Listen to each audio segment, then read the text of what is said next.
If there isn't any objections, we're going to take BL 2018-1281 as amended, Murphy, Henderson, and Elrod to afford the council member to get to her community meeting on time. Is there any objections? Seeing none, is there a motion? I guess I need to read it.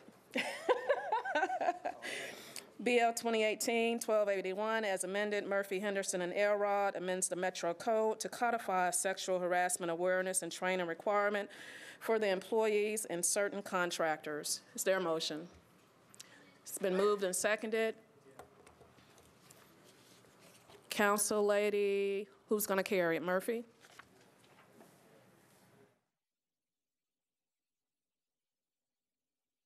Council Lady Murphy.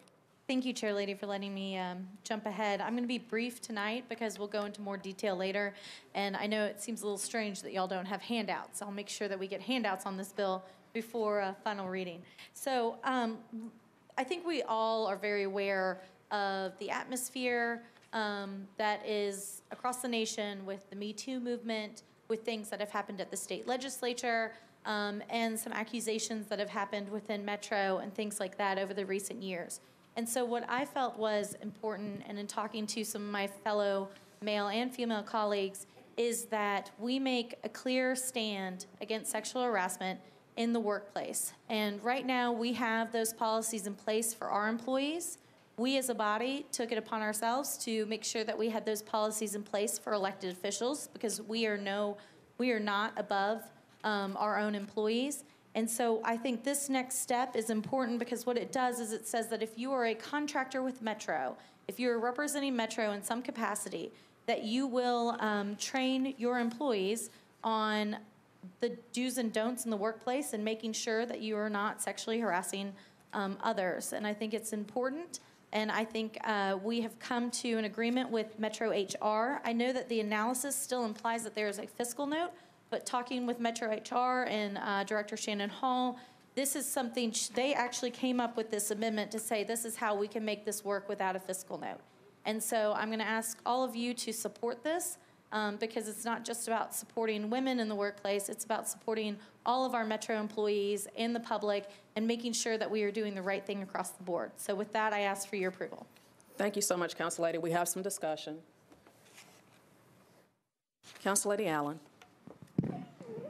Thank you. Just because the amendment is so important, I was wondering if either Mr. Jameson or someone from HR could tell us how that has dealt with the issue that we were concerned with. Attorney Jameson. As originally drafted, it would have required HR to actually assume the training obligations, but this specifies that the contractor themselves, provided they signed a verified under oath affidavit that they have provided the training or will provide the training within 90 days, that's sufficient. Councilman Glover. Thank you, Chair. So, Mr. Jameson, so there is no cost to this? I believe HR has indicated to the council lady that with that amendment, they can assume this obligation without significant additional cost. Councilman Glover, we have someone from HR. Okay. Thank you, Chair. Mike Taylor, Assistant Director of HR. As Council Lady Murphy said, this is something that would not tax our staff. This will actually be a part of the RFP process. And when the RFP is submitted, then the vendors will have to submit something to Metro Purchasing to certify that they have either their employees have obtained the training or will obtain the training within 90 days. And that's the certification they go through the RFP process. And if we find out that they didn't, then that's something that can be handled through the finance department and through procurement.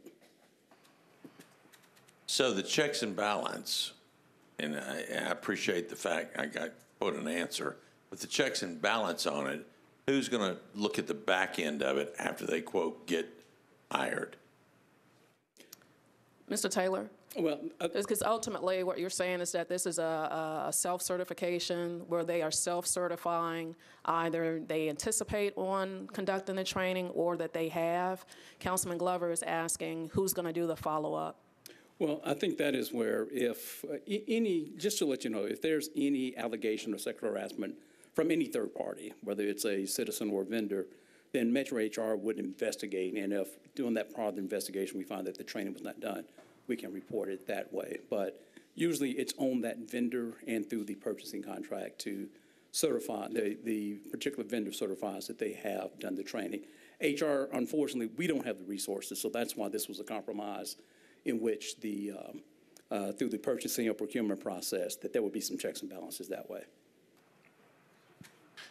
So, Chair, my question still remains, and you know, the sponsor, I don't have a problem necessarily supporting this, but is it possible to amend this on third reading to make sure we close up any loops that may be in the fiber of this bill? It's not amendable on third. Councilman Glover is not amendable on third.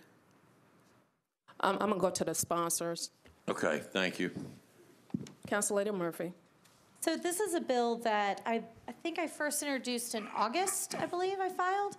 And then since then, I've gone back and forth with Metro HR to kind of work this out so we can get the language, something that they can live with, and something I've also met with the chamber to make sure that this would not unduly burden the contractors that are doing business with Metro. And so if your concern is that, I can speak to a variety of concerns here. What I think I'm hearing you say, and please, Chair, clarify if I'm hearing the councilman incorrectly, is how do we make sure that they do this? Well, they're going to certify to us. We all know that we are in low funds. Y'all are gonna be talking all night about money tonight, but right now, what I feel is the most important thing is that we start making a moving in the direction of doing the right thing to protect members of our government, members of our employees, and members of the public.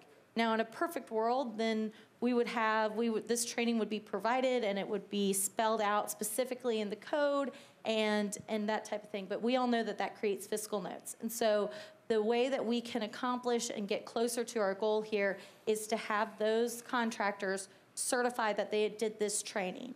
If they didn't do the training, then that's up to procurement and HR and things like that, and that's something, you know, that we shouldn't be doing business with them, because in my opinion, if a company is not willing to train their employees when it comes to sexual harassment, then maybe we don't need to be doing business with them. Just like if they're not committed to training their employees on public safety and wearing PPE and things like that, I see this as the same as making sure that there is a safe work environment for everyone involved, male, female, anyone involved. Okay, so Mr. Jameson, and thank you, Chair. Mr. Jameson, I believe it was Council Lady Johnson who brought forward a bill we had, the council had to do, employees had to do, and maybe this is where I'm asking clarification, please, where the council had to do training, where employees had to do training. What's the difference between this bill and what council at the time, now Register of Deeds Johnson, was versus this bill? What Council Lady Johnson did, as I recall, was clarify that we as employees, council members, should be subject to the same training obligations and certification obligations with respect to sexual harassment and other Title VII types of training. There was no provision for contractors. And so Council Lady Murphy has introduced this legislation that says for certain types of contractors, those that essentially have significant exposure to the public or significant engagement with Metro employees or that work on Metro property and that can be perceived by all intents and purposes by members of the public as Metro employees should undergo the same training. So then I'm going to ask the question a little bit differently, Chair. From behind the curtain, is there an added cost that the city may incur because we've asked them to put additional steps into the process to make sure that they follow if we pass this or whatnot? Does that question make sense? It does. I've not had the same conversations that Council Lady Murphy has had with HR. I will defer to Mr. Taylor. I believe the answer is not a significant cost. Yeah, but could be a cost.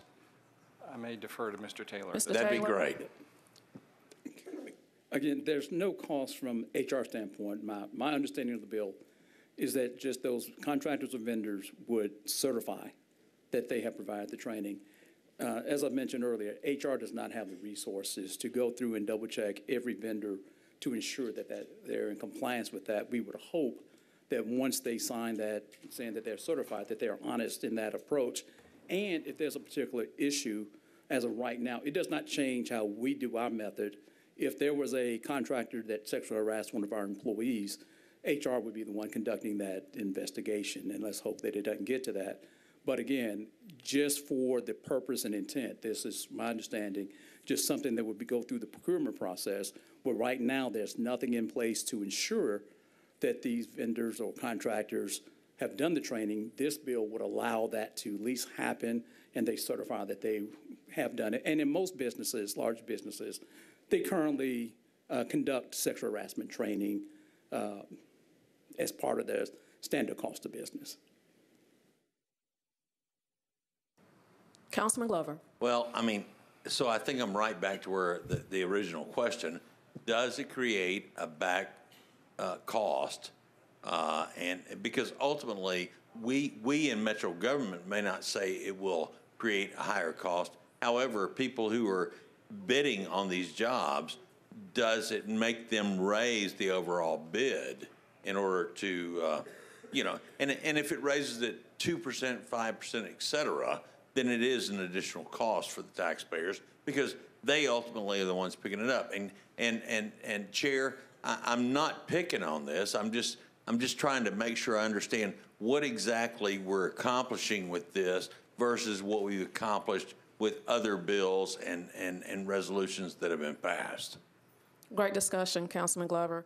Mr. Taylor, in the event the contractors, let's say they are not conducting this type training, what's the ramification for not doing such? Chair, I really can't answer that because HR would not be the body to investigate a private employer. Okay, so that goes to that speaks to what Councilman Glover's question is as it relates to unknown costs. I'm gonna go to Council Lady Henderson. Council Lady Henderson. Thank you, Chair Vercher. I'm very glad to join and co-sponsor this with Council Lady Murphy and to speak to Councilman Glover's concerns. I guess what I would say is there's a cost to Metro HR right now of having to investigate third-party embedded contractors who have been and are on public record being accused by staff of sexually harassing them. So there's a cost to that now, Councilman Glover. That took staff time to investigate that, to speak with the third-party contractor that was embedded. So I think, we do ourselves and our employees a service. We have to hope that our vendors are honest. They are signing an affidavit, I think, occasionally those could be spot checked at low cost and so forth. But there is a cost to us now already on record. Thank you, Council Lady Henderson. Council Lady Murphy. And I'd like to follow up that the cost of not doing something is sometimes greater than the cost of doing something. If we don't start requiring sexual harassment training, what type of liability and damages does that open us up to? Because if you read this, the employees that are going to be trained are the people who are having direct interactions with employees of the Metro government through email, phone, or in-person contact on a regular basis, have contact with the public representing Metro, such as the public may believe the contractor is an employee of the Metro government, including but not limited to a contractor with a phone number or email address associated with the Metro government, or contractors in uniforms or vehicles bearing the insignia of Metro government, or work on Metro property owned by the Metropolitan government. And I'll tell you, part of the cost of not doing something like this and holding our contractors to a higher standard is something that is not measurable in a fiscal note.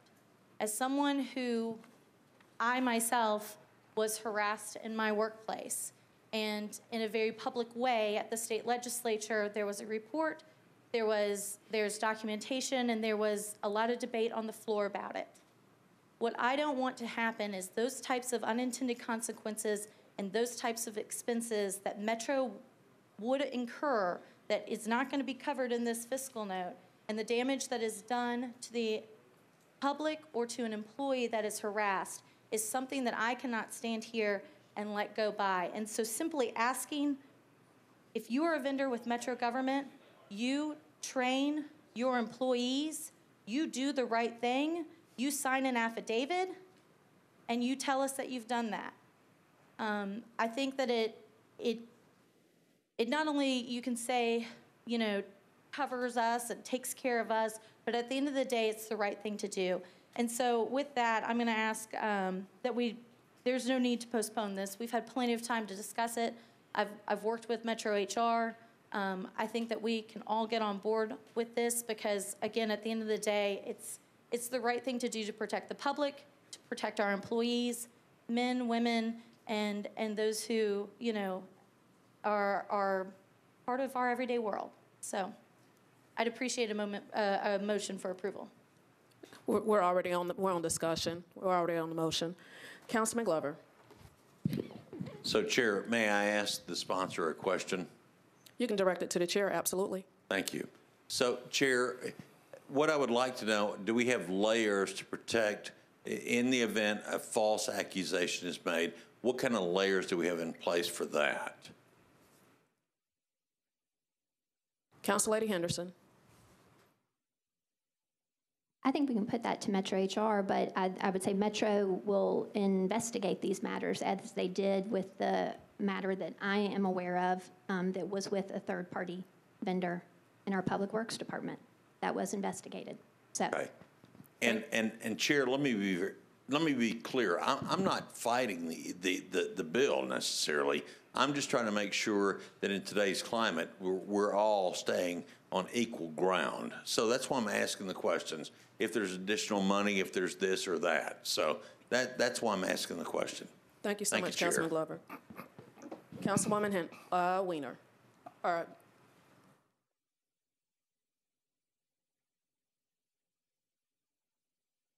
Councilwoman Weiner, welcome back. Thank you. Call the question, please.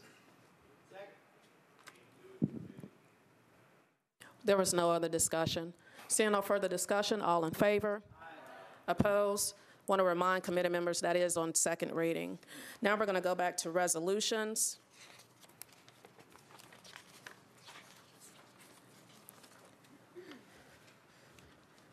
And I'll ask for your patience in advance. We do have a heavy agenda today. We are on RS 2018-1434.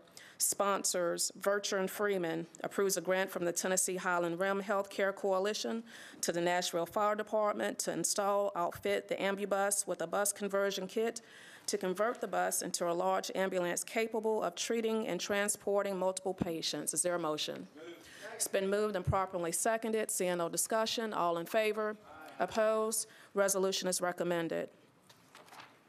If there isn't any objection, we can take RS 2018-1435, 1436, 1437, 1438, 1439, 1440, all at one time. These are intergovernmental agreements.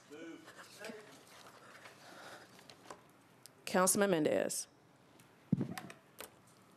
I'd like it if somebody could walk us through what exactly 1435 does.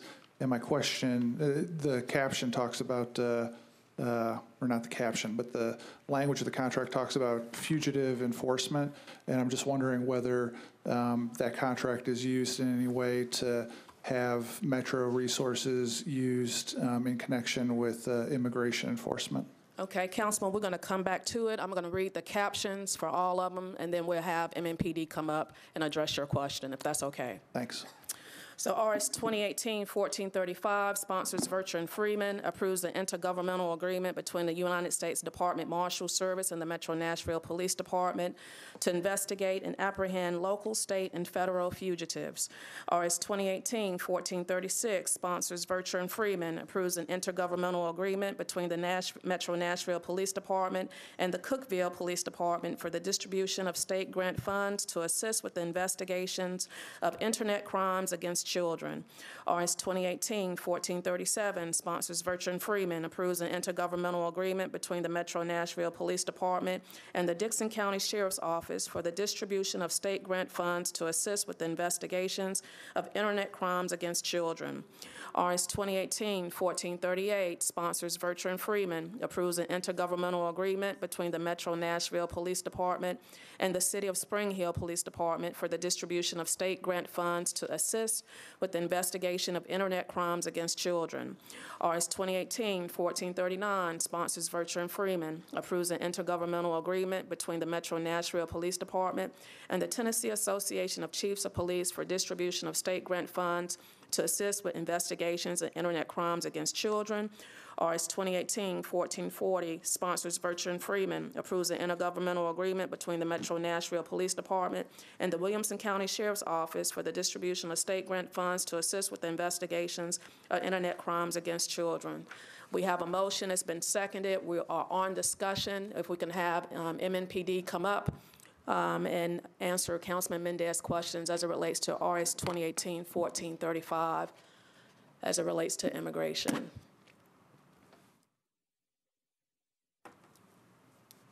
Good afternoon. Captain Gilder, Metro Police Department. So this is an agreement between our agency and the United States Marshals to participate in a task force agreement with other local agencies in the metro area. And the primary purpose is to apprehend and locate fugitives that are wanted from our jurisdiction that have fled to other jurisdictions and vice versa. It is not primarily to apprehend related to immigration enforcement. My understanding is that's Custom and Immigration Enforcement Agency's responsibility. I can't say that they've never apprehended someone who was wanted on an outstanding federal warrant related to immigration crimes, but that's not the primary purpose of the agreement, no. Councilman Mendez. All right, so the answer to this question might be you don't know, which is fine. Immigration crimes so immigration warrants come in two flavors, ones that are signed by judges, which are extremely infrequent, and ones signed by executive branch civil authorities, which are almost all the quote-unquote warrants. And the question would be whether you know if this agreement could be used to use Metro resources to enforce quote-unquote warrants that aren't signed by judges but are instead signed by civil authorities? I'm not aware of that happening. I don't know the answer to that. I know that primarily they are tasked with apprehending, primarily it's violent fugitives that, you know, like I said, have either committed crimes within our jurisdiction, fled to other jurisdictions, or vice versa. Do you know whether language could be added to this to make sure that it didn't cover enforcing quote-unquote warrants that are signed by civil executive branch authorities as opposed to judges? I think that'd be a question for Metro Legal. I couldn't answer that. Do we have Attorney Cooper? Safely. Oh, he's out. I can't see. Safely. Mike Safely. Oh, you're wrong. Would you, Did you need the question repeated? please? All right, on 1435, which has to do with a task force intergovernmental agreement with the U.S. Marshal Service, I'm asking about whether that agreement can be used as the basis for Metro resources being used to enforce federal immigration laws, in particular whether it's ever used to enforce what is sometimes called immigration warrants, but not judge-signed, but civil executive branch, quote-unquote, warrants. I'm certainly It's on. I'm familiar with what you're asking about as to how it will apply to this grant. I do not know. I have not looked at it for that purpose. I will be happy to and try to get something back to you tomorrow, but I don't know at this time. Is this time sensitive that it couldn't wait till the next meeting so we don't have to get this answer in a hurry? I don't think so. You might ask that. You asking me? Yes.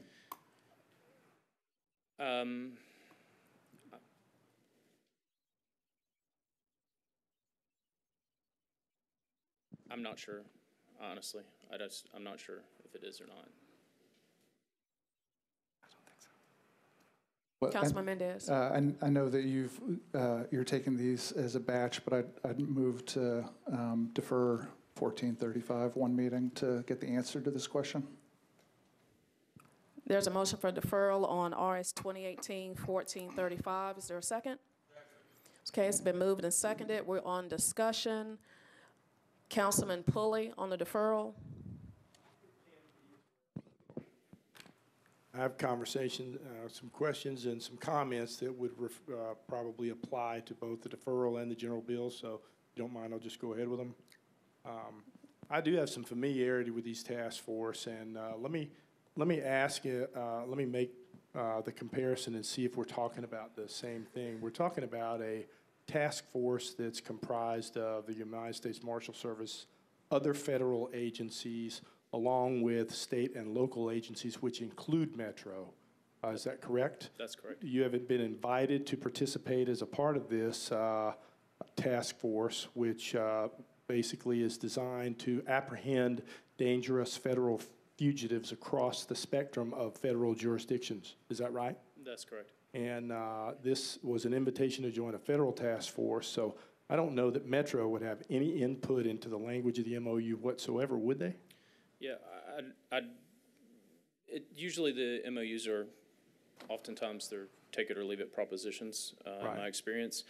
The MOU does, part of what it does is it reimburses us for the costs associated with it. So it is funded with federal dollars. Right. This isn't, that's the whole purpose of the MOU.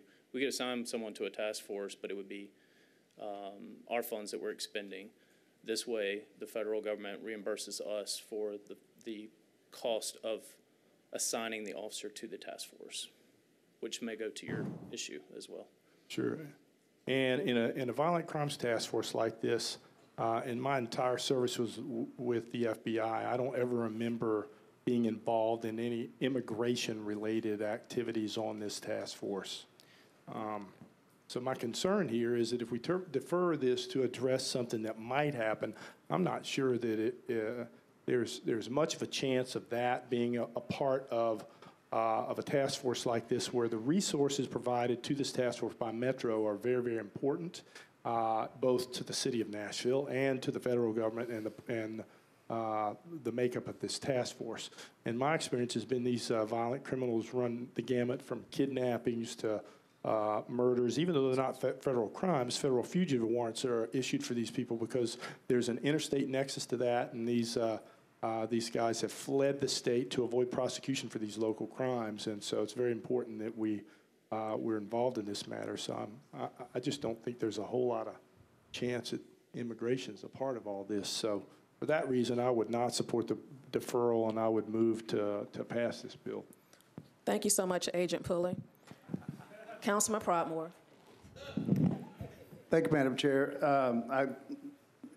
Agent Pulley addressed a lot of the issues, but also myself having experience utilizing, I used the Marshal's task force when making certain arrests involving fugitives, and I can tell you they have such stringent guidelines in order to be used, because our Metro officer, in order to be utilized by the Marshal's office, is sworn in as a Marshal, and he is basically he or she is basically a U.S. Marshal, and so they go by their guidelines, and their guidelines are very strict. Just on a personal basis, again, I never had the opportunity or the occasion to where we needed to use them for anything other than apprehending fugitives who have fled their jurisdiction and come to Nashville, or vice versa, where they fled Nashville and we utilize them to apprehend the criminal in another part of U.S. jurisdiction. But I agree with Councilman Pulley. They're very professional and very effective, but they are very strict on the guideline on what they're able to do and not do, and it's always pertaining to some of them. I would say the heaviest fleeing felons. So I'd like to just give my support to Councilman Pulley and not approving the deferral. Thank you, Councilman. Councilman Mendez. I appreciate the comments of my colleagues. If Metro Legal and MNPD were as sure as they were, then I wouldn't be moving for deferral. But they aren't, so I am. So we can get them as definitive as my colleagues are. We still have some discussion. Councilman Roden. Thank you, Madam Chair. I'm not necessarily in favor or against a deferral. I just don't have the answer I need. If we could get the answer by tomorrow before committee meeting from someone, we don't need a 20-page brief, just a yes or a no on if this has anything to do with immigration or not, and I think we can move forward. And if we get an issue, if you see an issue illegal, either Mr. Jameson or Metro Legal sees an issue with this before tomorrow night, let us know, and then we could defer it tomorrow night. Thank you. Councilman Mendez. I'm happy. Well, my motion's pending to defer one meeting for 1435. Okay, seeing no further discussion, all in favor on the deferral, say aye. Aye. Opposed? Okay, we're going to need show of hands. All in favor? Raise them high. 2, 3, 4, 5, wherever you are. Opposed? 1, 2, 3, 4, 5, 6. Deferral fails. Now we're back on the original motion.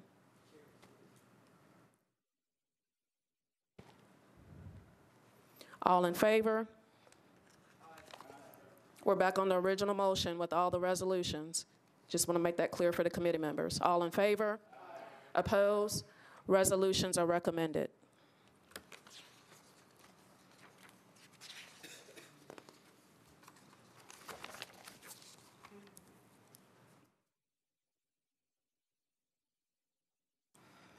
We're on RS 2018-1441, sponsors Vircher, Betnay, and others, approves a grant from the Tennessee Historical Commission to the Metro Nashville Historical Commission to hire a professional consultant to prepare, create, and distribute a pattern book of potential outbuilding designs to apply to garages and detached accessory dwelling units within local historic districts. Is there a motion? It's been moved and seconded. Seeing no discussion, all in favor? Opposed? Resolution is recommended. RS 2018-1442, sponsors Vircher and Withers, approves an amendment to a grant from the Tennessee Department of Labor and Workforce Development to the Nashville Career Advancement Center to establish and carry out infrastructure funding agreement services to benefit service recipients. Is there a motion? Come on, committee. Is there a motion? It's been moved and seconded. Seeing no discussion, all in favor? Opposed? Resolution passes. RS 2018-1444, sponsors Vircher O'Connell, approves an application for the Tire Environmental Act Program Grant from the Tennessee Department of Environment and Conservation to the Metro Water and Sewage Services Department to replace 130 broken and missing tree grates with flexible porous paving. Is there a motion? It's been moved and seconded. Seeing no discussion, all in favor? Opposed? Resolution is recommended. RS 2018-1445, sponsors Vircher, Betnay, and others, authorizes the acquisition and removal of 44 flood-prone properties in the Mill Creek, Sorghum Branch, and Whittemore Branch watersheds. Is there a motion? It's been moved and properly seconded. Councilman Glover. Thank you, Chair. Can I have someone from Water talk to me about, please, the money that we're using there? Because I think this has been an ongoing project, if I'm not mistaken. And tell me various projects we may have done with other monies that were allocated for this, and just help me understand where we are, please. Thank you, Councilman. Mr. Palco. Yeah, Tom Palco, Metro Water Services, Stormwater.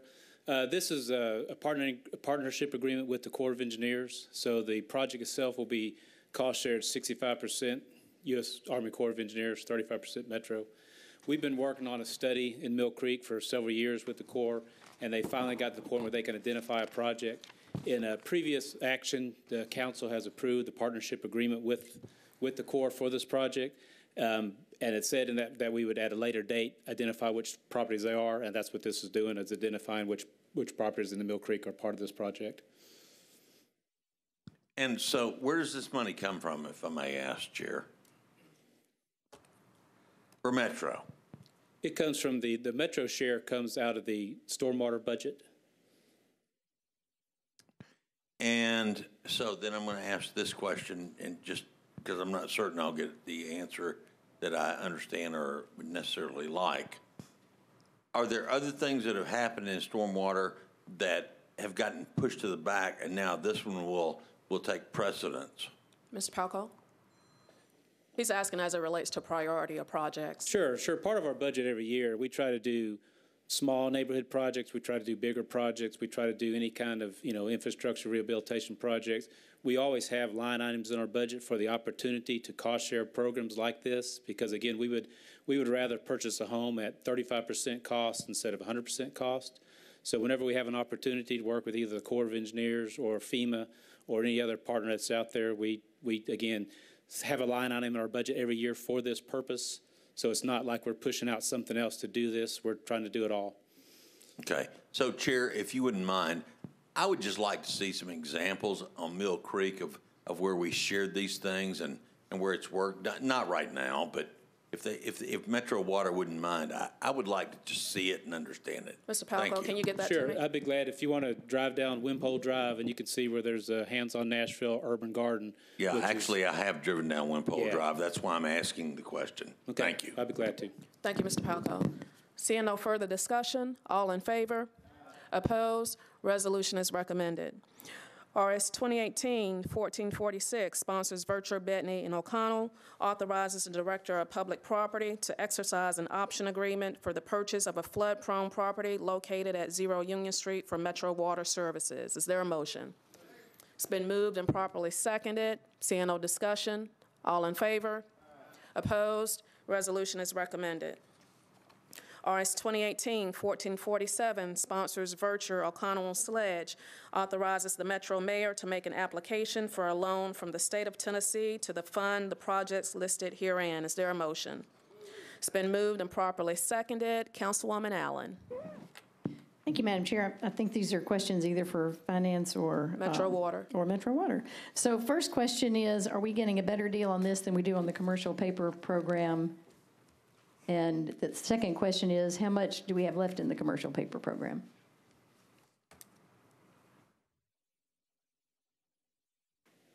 Tom, you want to answer that one? Okay. Finance. Thank you, Madam Chair. Thank you, Council Lady Allen. You asked the question about the interest rates. Correct. I mean, I'm assuming we're doing this because it's a better deal than using our commercial paper, which seems to be how we funded stuff. Right. There's two reasons for that, really. The state revolving fund is going to be a fixed interest rate, as I understand it, for those loans. With commercial paper, obviously, there is a variable interest rate. From Treasury, I was given to understand that right now in commercial paper, the interest rate would vary from 1.74 to 2.3% today, and the state revolving fund interest locked in before the end of the year would be 1.48%. So there would be a discount there. And then you asked how much remained in commercial. So there's a balance of $150 million in commercial paper for water, with the max at 283. So we're authorized to get up to 283 in commercial paper. Yes, ma'am. And we're at 150 Yes, ma'am. plus. Okay, thank you. I just wanted context. Did you have any more questions for Water, Councilwoman? No, that's it, but Okay. I appreciate Mr. Potter being available. He's on deck and ready. Councilman Cooper. Thank you, Madam Chair. I just had a quick question for Finance, is how we're reporting the $90 million for the loans. Is this a revenue bond? Is it a contingent liability? Is it both? We aren't reporting anything now. This legislation here just allows us to submit the application. Once we have the loan agreement, that will come back to the Metro Council for approval. Well, should it come back, should we be successful in our application, it then would be reported out? Yes, as revenue. As a revenue bond with a contingent liability back to the city on its city. Yes. Okay, and then what is and maybe this is a question for Director Potter, what is our total Metro water indebtedness with this $90 million? Oh, debt service this year is $79 million. I don't have that number off the top of my head for total indebtedness. We can certainly add that up and get it to you first thing in the morning. Amanda, do you have that number? It's just over 800 million. Okay, she just says it's just over $800 million. Just thank you.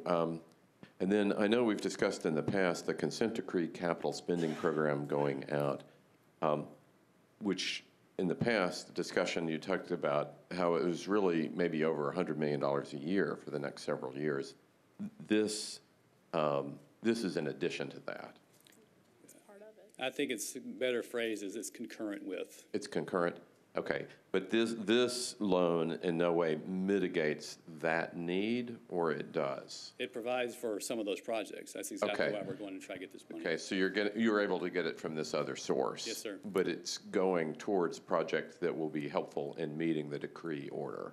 Part of the projects are that there's the 8th Avenue Reservoir project, as an example, is not Clean Water Nashville, but it's a water project.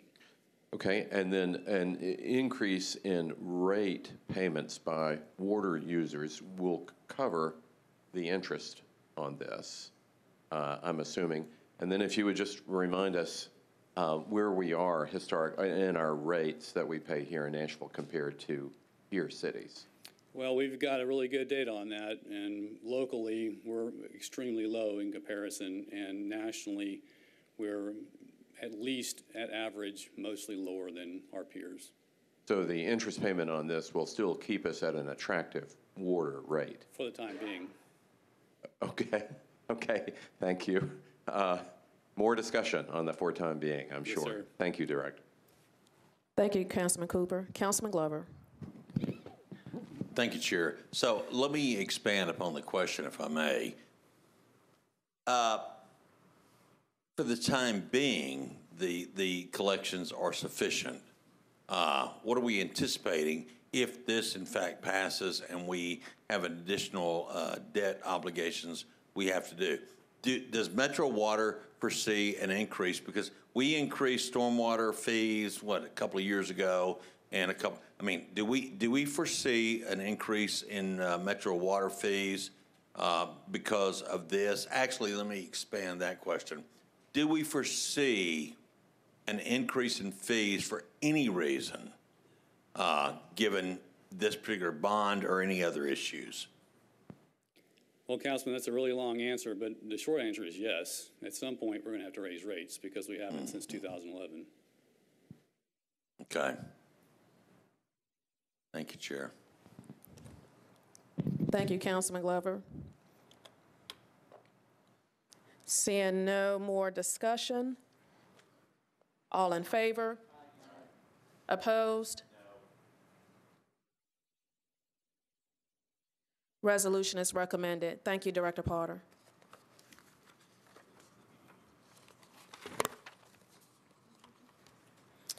RS 2018-1448 sponsors Vercher and Gilmore, approves an agreement between the Metro government and Calsonic Kansai North America Incorporated for operation of foreign trade zone site for approval of amendments in future foreign trade zone agreements by resolution. Is there a motion? It's been moved and properly seconded. Seeing no discussion, all in favor? Opposed? Resolution is recommended. RS 2018-1449, RS 2018-1450, RS 2018-1451 are compromises and settlements for personal injury. If there isn't any objection, we can take those all at once. Is there any objection? Okay, seeing none. RS 2018-1450. RS 2018-1449, sponsor Vercher, authorizes the Metro Department of Law to compromise and settle the personal injury claim of Sabrina Holt against Metro government in the amount of $12,000. RS 2018-1450, sponsor Vercher, authorizes the Metro Department of Law to compromise and settle the personal injury claim of Shania Taylor against Metro government in the amount of $11,000. RS 2018-1451, sponsor Vercher, authorizes the Metro Department of Law to compromise and settle the personal injury claim of Shawanda Taylor against Metro government in the amount of $14,775. Is there a motion? It's been moved and properly seconded. Councilwoman Allen. Thank you, Madam Chair. This is a question asked about once a year. It seems like the response to the incidents, in all three cases, they were driving incidents, is a written reprimand. Could we talk with departments about maybe requiring extra driving training or something? And I'm not sure I'm directing that question to. I just feel like if people's bad driving is causing us to have to pay money, maybe more than just a written reprimand would help prevent future occurrences. So, Mr. Jameson, you might help me figure out who I'm asking that question of. I don't know that we have the department personnel here. You could certainly require it by ordinance if you wished. Generally, what you'll find in these types of cases, the reprimand, when it's a verbal reprimand, as in these three cases, the sort of quote-unquote right thing to do is fairly obvious. It's not as if they needed to be instructed in what that was. They just need to be reminded of the consequences. Right. Okay. I may investigate that further. Thank you. Councilwoman Henderson. Thank you, Chair Vercher. My question follows on Council Lady Allen's, and what would be the difference between, aside from the obvious, between a verbal reprimand and a written reprimand as to that employee's file? I mean, I guess I'm just wondering, if it's a verbal reprimand, is there a record of that? And if this begins to happen multiple times, or there's other things with this particular employee, I'm just wondering how we would track this. Can we track a verbal reprimand? The departments differ between how they handle this, but in most instances, the verbal reprimand can be located. There is a record of it. The written reprimand, there usually has to be more documentation of exactly what was done wrong by the employee so that they'll have that as a point of reference in the future. It's usually something more complicated. In these instances, these were driving mistakes. A guy pulled out of a parking lot without yielding the right of way. A fire truck drove too closely to the other lane. There was no complexity as to what was done wrong. I guess my question just becomes, that's fine, and that happens to everybody, not disparaging, but if that were to happen a second time or a third time, and the first time was only a verbal reprimand, then the next time, do you know what I'm saying? I mean, sometimes I think if you only have a verbal reprimand, then it takes longer to see a pattern of behavior. I mean, we've seen certain things within departments where, not related particularly to driving, but just other practices where people were sort of known to have a problem with that, right? But then it just seems that person keeps working and working and working for Metro, so. In almost all instances, the departments do maintain a record of even the verbal reprimands, and it gives them a base level from which they can escalate effectively so that the next one typically is a written reprimand and so forth. Okay, I appreciate that. Thank you. Seeing no further discussion, all in favor? Opposed? Resolutions are recommended. Now we're on RS 2018-1452. You there, Whitney? Okay.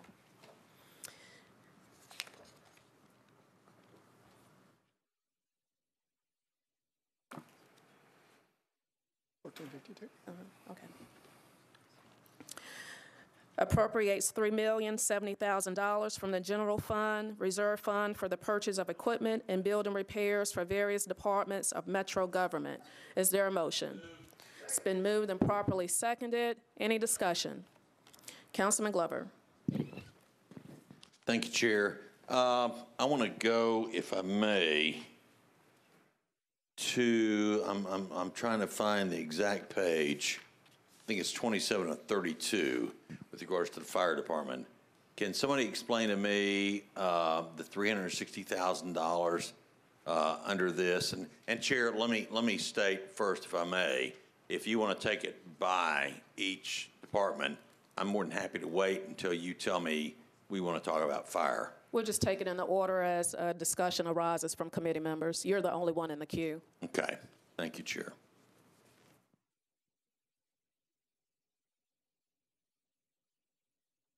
So do I get an answer, or did I just ask a question that falls upon deaf ears? Repeat your question, Councilman Glover. My question is, can somebody explain to me what exactly this covers, because I had a bill and I agreed to defer it a few weeks ago or a month ago to take care of the hoods for our firefighters. That was exactly $360,000. I was going to bring it back for this meeting, and I was told, no, the hoods are in there. And so therefore, I'm just asking for somebody to please explain to me exactly what we're doing for our fire department and our first responders and our safety guys and gals, and explain to me how this actually covers what my bill, what my resolution would have covered. I'm just asking for a pretty simple answer, in my opinion. Thank you, Councilman Glover. We'll bring the chief up. Chief Swan, Nashville Fire Department. Well, we actually made our 4% request, and the $360,000 is not what we actually asked for. We asked for more than that. But as we stated the first time, we have to use the funding as we see appropriately. Now, we do have that in our budget line that actually covers the hoods, and so when we receive that funding, we're actually applied to the actual fire hoods. We've got that in our PPE, and it's about $1.3 million or so that covers all our safety and supplies. But again, when we asked for the request, this is what we received. So you asked for the 360, we didn't. So again, we applied our funding that we received from finance to where we needed it to be appropriately applied at the time. Chair, would you like me to address you or the chief? You can address me, Councilman. Thank you. That is correct. I am the one who asked for it based upon conversation I've had with a number of firefighters across the city. And so therefore, that's exactly right. I am the one who asked for it. I was told by this administration that it was coming in, but in the 4% funds. However, as I'm watching it and I'm looking at every aspect of this, it's not there.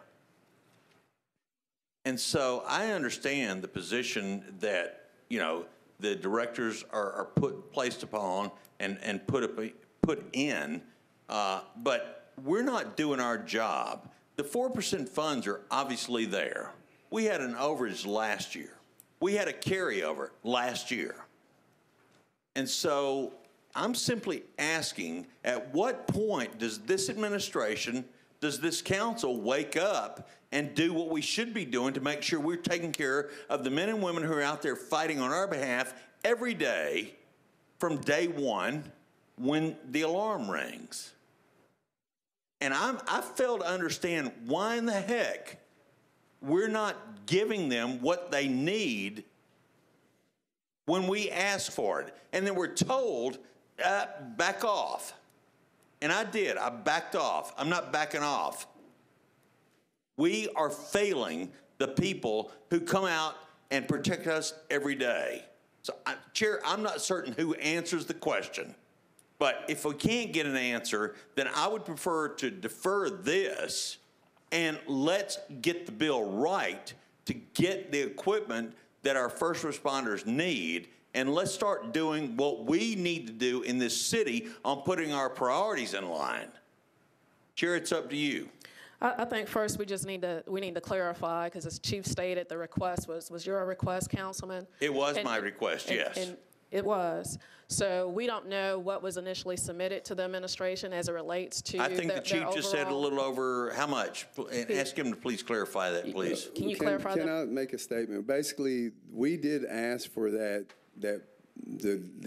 in the 4% to cover the hoods that Councilman Glover is talking about. Now, again, we always appreciate the passion that you have for our department, but what I want everyone to understand is that request is in our 4%. We just haven't received it yet, and we were told that we would receive the 4% in possibly 3-part waves. We just got the first part of it. So, again, it's not saying that we're not going to get that. It's just the fact that what we had received this time, we had to apply it to our the priorities that I listed, as you see in your that's showing in the 4% that we've got right now. So basically, we do have that, Councilman Glover. We do have it in our request, but we just haven't received funding for it as of yet.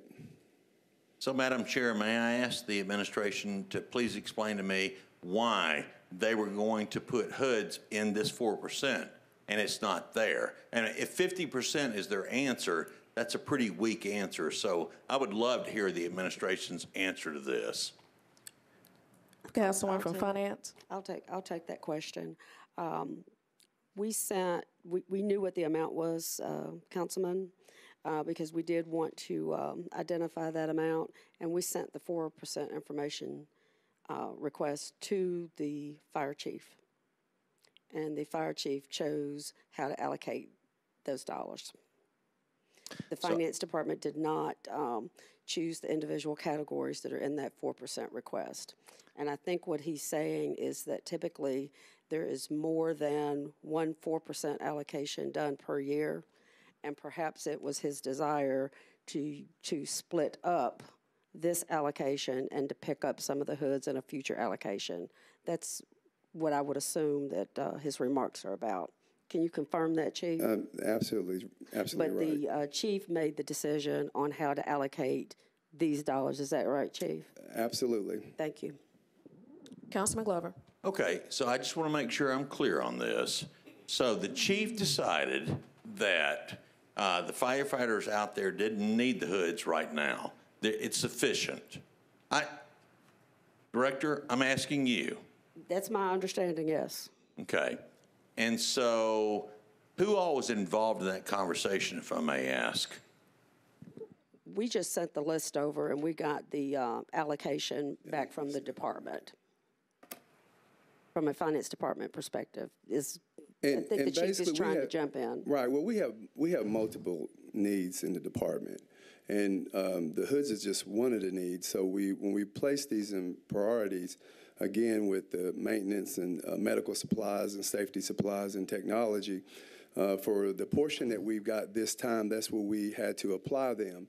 It's not saying that at a later time that we will not address that. That's our intent, but again, we have to use funding in a very responsible way and hit our priorities. And not saying that the hoods are not priority, because they are, but we do have protection in that manner. So as a director, I have to make tough decisions, and this is just one of them, that we have to be able to look at our funding, look at our priorities, and put them in that order. Thank you, Chief. Councilman Glover. So I'm going to close with this statement because it's apparent we already have a decision made here on the floor on where this is going, which I think is sad. We don't have a problem borrowing a lot of money and doing lots of things in order to put the city in greater debt, et cetera. I find it sad that this was a relatively easy ask. And I got put off. I'll get it. I understand that. And I deferred with the warning that if we didn't do the right thing on behalf of our employees, I was bringing it back. So I tried to bring it back last week, and then they said, no, the request is $360,000. So I ended up waiting. So I will bring it back, Director of Finance. I will bring it back next time. We apparently have enough money to do lots of things in this city. And we pretend like everything's okay. And we leave our employees behind every time we turn around. So if we want to go ahead and pass this, fine. But I think we're failing not only our employees, but I think we're failing our citizens, because we're not making sure the people who are the ones who run towards the trouble are not being protected from when the trouble occurs. So I'm going to renew my motion to defer this until we can get some real answers, because there hadn't been any real answers. There's a motion to defer. Is there a second? It's been moved and seconded. Councilman Pridemore, discussion on the deferral. I guess this could be part of the deferral discussion. I want to know what are we arguing? I mean, on a looking at this fiscally, the chief got the money he wanted. He says he's taking care of the equipment that they were requesting or in his own way through the budget. I mean, maybe the not process, yeah. in the budget process. So why are we arguing? I mean, why are we? Yes, there's not one of us in here that doesn't want to that would like not to see the safety of our firefighters and police. Being a retired police officer, I understand that completely. We all understand, but here we are arguing, or being, I don't know, just discussing, if you want to call it that. I know what you meant, Councilman. Making a statement over something fiscally is already resolved. Thank you. Thank you, Councilman Pridemore. Councilwoman Weiner. I have to concur with Councilman Pridemore and just pose the question, why are we trying to micromanage a department head who is clearly addressing the needs, albeit not in one big chunk, but in pieces, which to me seems pretty respectful of our taxpayers. Nobody wants us not to be safe, but at the same time, we have a myriad of responsibilities fiscally, and this seems to be pretty fiscally responsible to me. Thank you. Thank you, Councilwoman. There's a motion of deferral on the floor. All in favor? Aye. Opposed? Okay, we're going to need show of hands. All in favor? 2, 3. Is that 3, Councilman Mendez? 3. Opposed? 2, 3, 4, 5, 6, 7, 8. 3 to 8. Motion for deferral fails. Now we're back on the original motion for approval.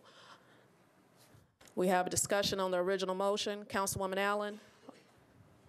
Thank you. I just want to take a brief second to say thank you to Public Works for fixing the wayfinding signs. I've been driving several people crazy on that, and I just want to be appreciative. Thank you, Councilwoman. Councilwoman Henderson. Thank you, Chair Vercher. So I see $1.7 million for equipment, furniture, fixtures, and then again equipment for the CJC, the Criminal Justice Center.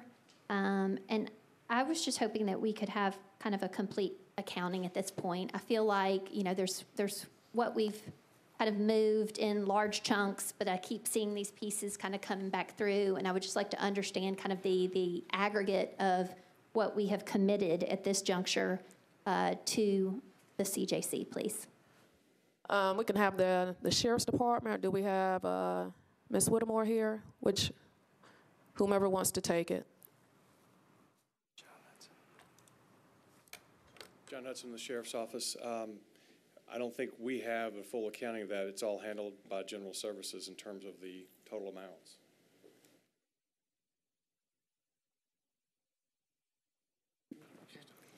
Okay, we can go back to, I guess, FY16 when there was an original amount that was $113,400,000.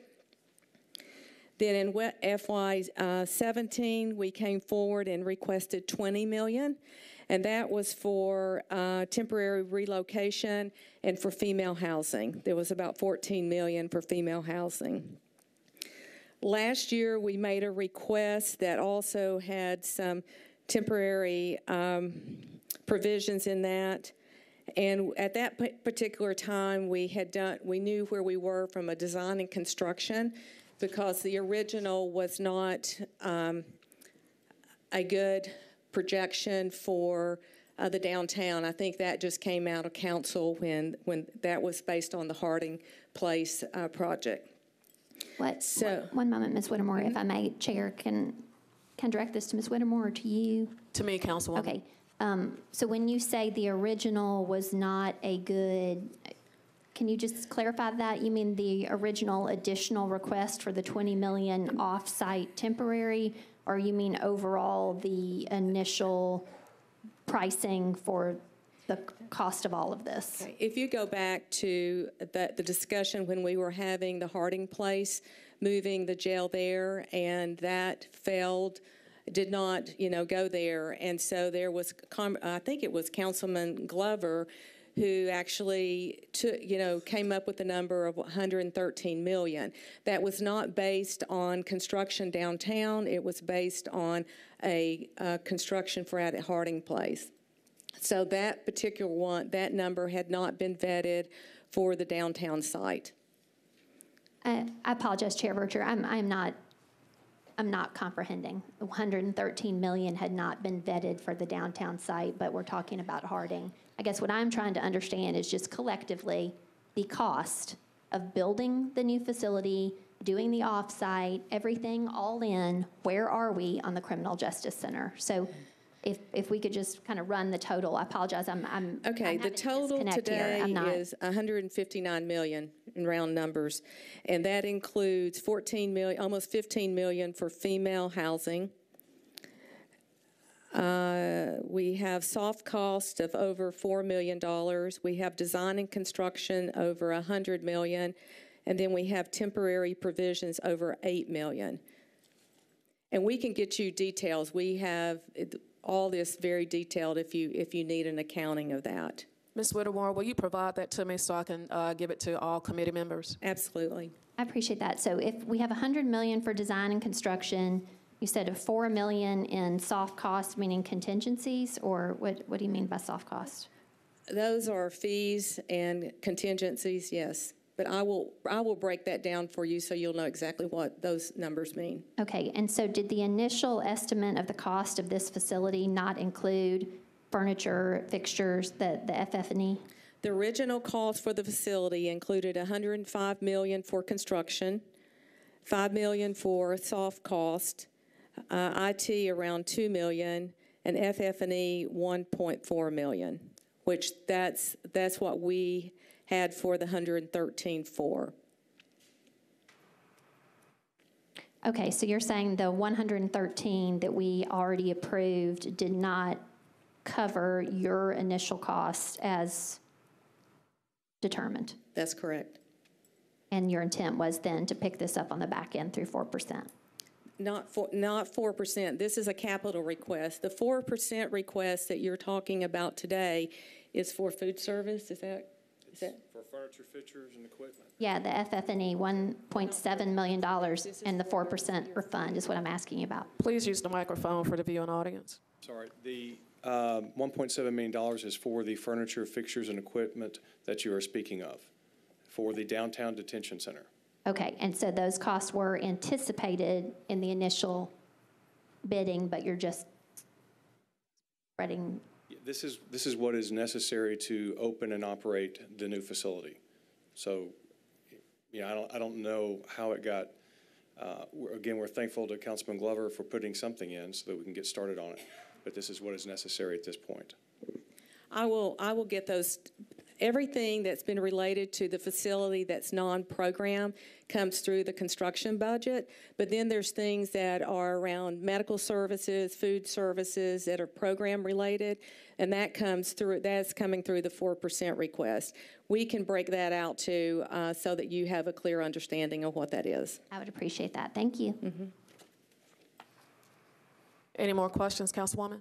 No, ma'am. Okay. Councilman Glover. Thank you.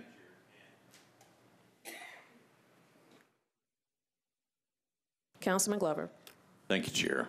And she's exactly right. I am the one who was here and that I asked for the money to be put back in.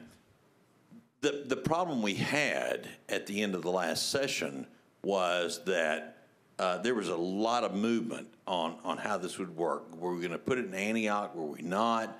What was going to happen there? And so, yes, I reacted with it on the amount of money. What I find challenging is trying to understand, how well we've done, how well we've done with the amount of money we had to do it. And so, therefore, I guess my question really boils down to, had we not have done my move to ask for the 113 million, I believe is the quote I just got, number one. Then second of all, The money that was spent for the police headquarters that was supposed to be on Jefferson, that was $25 million, that didn't end up getting spent, and that's going to be coming up in the next bill, well, in a bill or so coming down the road to us. You know, if we miss it on the floor when it's this fluid in the conversation, when we decide not to defer things, how are we supposed to be held accountable when we're asking to be held accountable, but yet we're fought every step of the way we go? So I would really like to know, I mean, what else should I have done when I ask for the money to be put in there from the administration? And then it was the Dean administration. Let's make sure we're all clear on this. It was the Dean administration. What else should have been done in order to accommodate that? That way we're not getting caught off guard with this going forward, because I'm pretty certain, if I remember correctly, that the money that was in the original bill was supposed to cover all of the building, including furniture, et cetera. So I'd appreciate an answer to that. Thank you, Chair. Thank you, Councilman Glover. Councilwoman Henderson. Thank you. I was hopeful that Metro Social Services could speak to the homeless management information system software, please. I'm going to come back to you, Councilman Glover. I would just like to understand how that works and how that's going to help the work that you do, please. Is the database, a term for the database that we are taking on from MDHA as administering that database. We know there are additional costs in taking this administration on, and as part of shifting from the HMS lead from MDHA to Metro Social Services, there is going to be a contract with it. There's a grant that's a different resolution that will be before you that pays for a staff member, and this is really looking at the software cost and also some office equipment just to house one staff member to administer this, and the cost related to that. Okay, so the personnel to utilize or administer or manage this system will come through grant funding, but this is specifically just for software and some related equipment? Yes. Okay, appreciate that. Thank you so much. That's it, Council Lady? Well, Chair Vercher, I did also want to hear from the police department, please, about the $600K for the mobile data computers, please. Okay.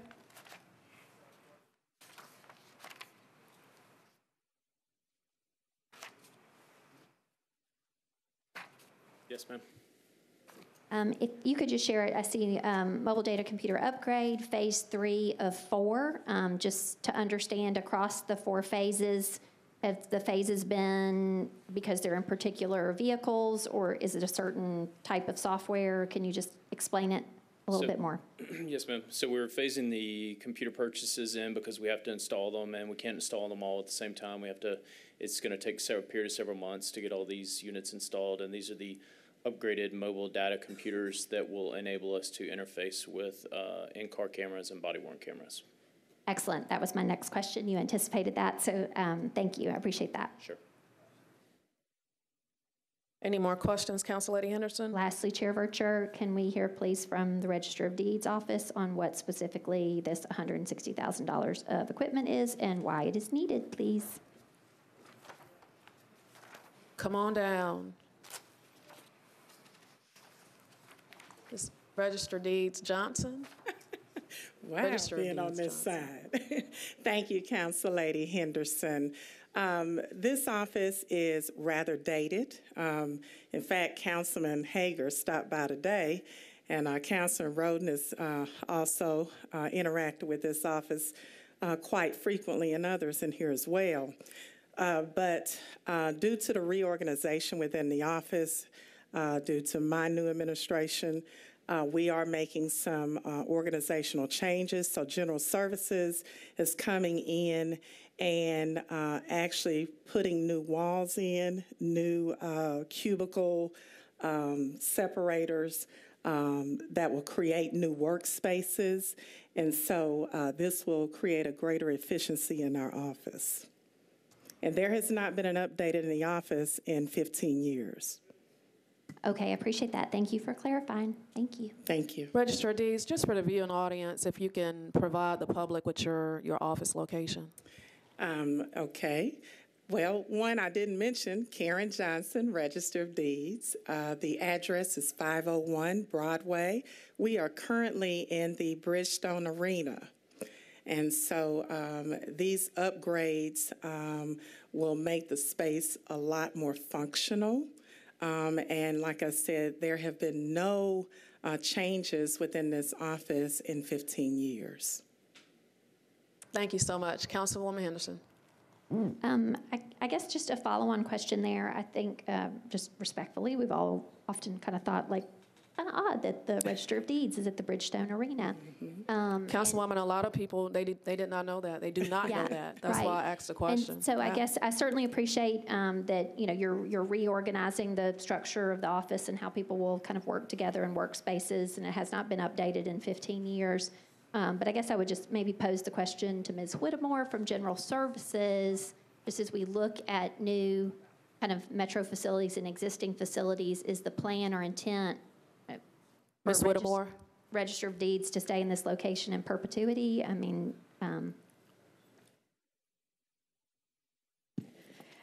the original plan for the Register of Deeds was for them to be at the Howard office building, and there was a decision for them not to move there, and that's when Finance, the Budget Office, Treasury, they moved in that space. So the original thought was for them to be all the elected officials, trustee, property assessor, county clerk, and the Register of Deeds to be on the same campus.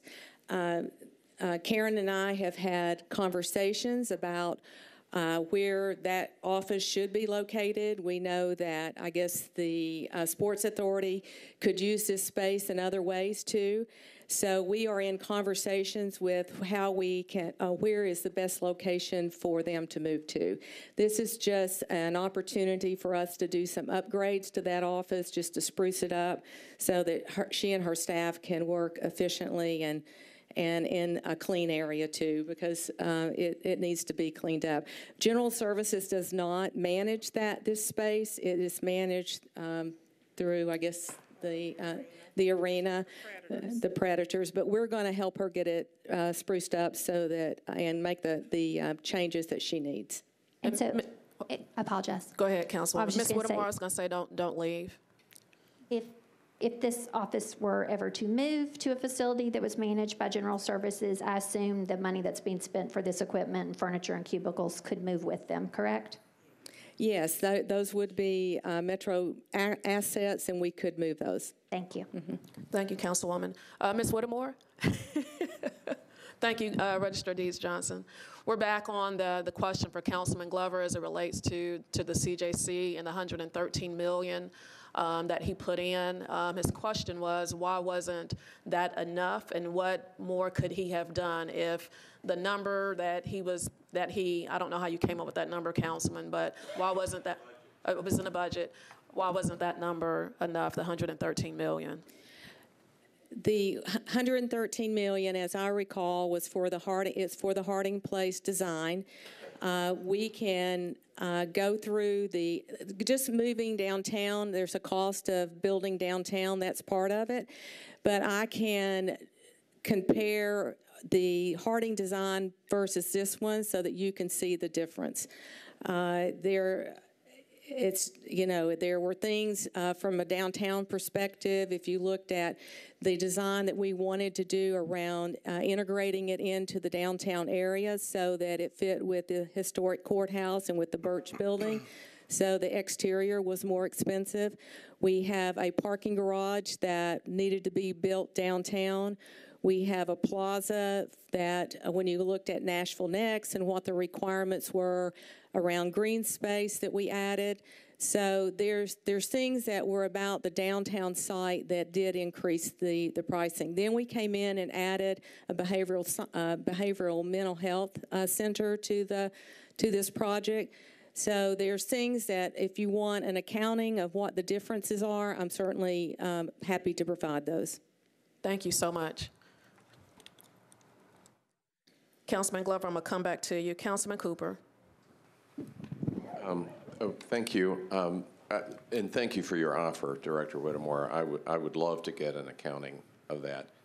But so for those of us who weren't here in the Dean administration era, your answer, as I'm hearing it, is that the capital spending appropriation was for a building at an entirely different site. That's correct. And so it was going to be completely inaccurate because it's a different building on a different site with a different level of costs.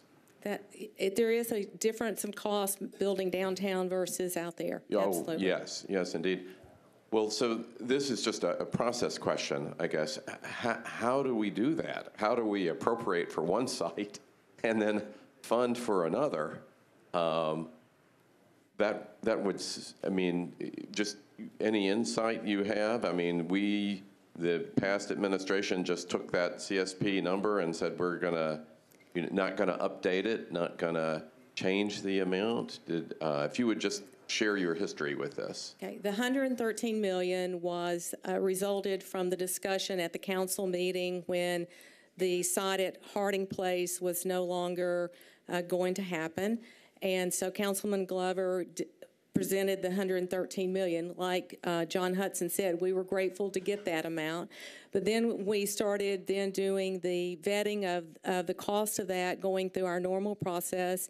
And that is where we are today, is looking at those costs, and there's, that we had to account for. So then you have market escalation. There's been a lot of things that's happened since 2016. But you never had to come back and say, putting it downtown is going to be this entirely different cost. We have not said that the total. Okay. That's correct. You've never had to come back to the council and estimate the total. We have not. What we've done is we had the original $113 million. Then we came back with the $20 million, which was for, if you recall, moving the downtown out to Harding. We had the fence, we had the soccer stadiums, we had a lot of different things we had to upgrade there. And then we came back last year, requested some additional money. So this is the final ask that we'll be asking for in the capital. And you may have said this, but with your detailed knowledge of the project at this point, what would you estimate the all-in cost of this new facility being? Well, all-in cost is not just construction and design. So we have the $159 million. Plus what we're asking for tonight in the capital spending plan, which is $17 million. So that will be the all-in cost, which includes female housing, the temporary housing, the relocation of inmates, and then the... So 159 plus 17? That's correct. So that's 176. Thank you, Councilman. So the difference between 176 and 113, in effect, and I appreciate your improvising and being able to build it somewhere else, but we never really appropriated this, in effect, knowing what it would cost. We kind of got into it, and we've been winging it ever since, and that's the difference between 176 and 113. That's correct. Okay, thank you so much. And again, I would love that breakout. I'm happy to provide that so you can see exactly what we're talking about. Appreciate it. Thank you. Ms. Whittemore, send it to myself and copy Mr. Jamison on it, please. Thank you so much. Councilman Roten. Vice Chair Roten.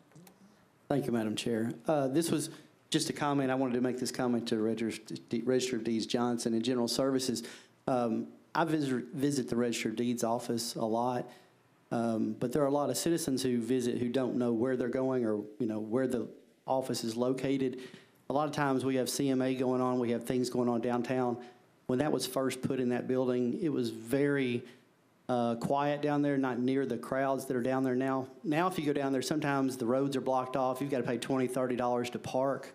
It is not a good location for the Register of Deeds office, so I'm just making this known to the Mayor's office, Register of Deeds and General Services, that a new location would be appropriate for that office. Thank you. I concur, Vice Chair. I was going to surprise her, but I was like, it's too much. It's too much. Councilman Hall. One brief question on the sheriff's office. With the total cost, are we also including in that cost the lease that is currently being paid on at the Old Memorial Hospital site in that total amount? Ms. Whittemore? You're getting your steps in this evening. The temporary housing that you're talking about, the relocation of the headquarters to out at Madison, that will be accounted for in the new sheriff's headquarters that we're currently in the design stage. Councilman Mendez. One more question for you, sorry. Yeah, I'm sorry, I was having a different conversation, and I just wanted to confirm one thing I thought I heard.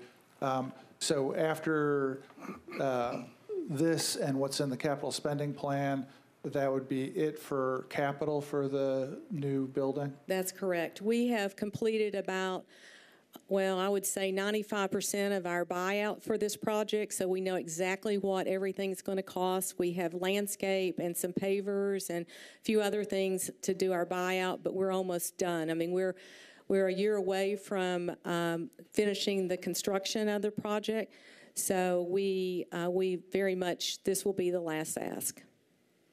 Okay, thanks. Thank you, Councilman Mendez. Councilman Glover, you're the last one. Thank you, Chair. So I don't want to simplify the question. However, I think it is a pretty simple question. Given the process we've done, and I think it's the right thing we're doing on moving the capital spending plan to a later date. However, we're going to feel kind of rushed here in a very brief amount of time. Chair, I guess my question is simply this.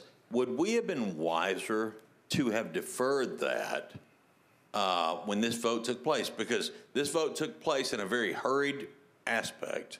In fact, at that point, Councilman Harmon was on the council with me and some others here in the room. Would we have been better off to have waited in order to vote on this? Because apparently we're going to spend, another 30, 40%, 50% greater, maybe even a little bit more when all is said and done. Does this really, and I really will ask directors to answer the question, does it beckon the cry for us to defer until we get full answers on every aspect of what we're doing to the taxpayers and the money we're spending, their money that we're spending? Because I think that's the real question. We rush to spend money. Every time we come in here, we rush to spend money. But look at where we are 3.5 years later now. So would we have been better off to wait in order to get the exact answer? And Mr. Jameson, I'm going to ask you one quick question before I hand off here. Had we not have passed the capital spending plan that night, would that have deterred them from allowing, or the administration from allowing them to come back and ask us to pass the capital spending plan at a later date?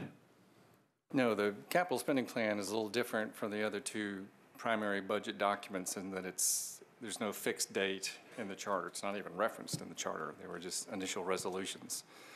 To get around the problem of capital spending plans landing in your lap right in the middle of your operating and capital improvement budgets, this council, for the first time in its history, adopted rules 17 and 28 that provided essentially no more capital spending plans, no more initial resolutions during that 2-month period when you have the operating budget and the capital improvements budget in your laps, May and June. Right. You can still, however, file the capital spending plan. You don't ever have to file one. You can file more than one per year, just depending on the needs at the moment. But at least this council can now go forward and not be in the crunch that you found yourselves in a couple of years ago. For many years, it seemed like they were being filed during that May and June crunch period. Not for nefarious reasons. That's just when the issues came up. But it was just a bit too much for this council, for any council, to contemplate resolving those 3 massive documents within 60 days. Can we amend, and I'm sorry, Chair, but I think this is a good point because we got the document on the capital spending plan Friday, a week ago Friday. Can we amend it to say, give us 1 month to look at it, to understand it, where we can have conversations, et cetera? Are we allowed to do that? I mean, we're not to that bill yet, but are we allowed to do that? Yeah, you could amend the rules. Okay. So I'd like to understand, Chair, why it was so important for us to go forward with the way we did it. Thank you. You mean with the CJC? With the jail and all of it, I mean, we rushed into it. We spent the money. The point is, I feel like we could have waited in order to, and deferred it in order to truly understand the money. And so the original question, we'll get that one, but I just wanted to get it from Mr. Jameson if we had a deadline on time. All right, thank you, Councilman Glover. Seeing no further discussion, all in favor? Opposed?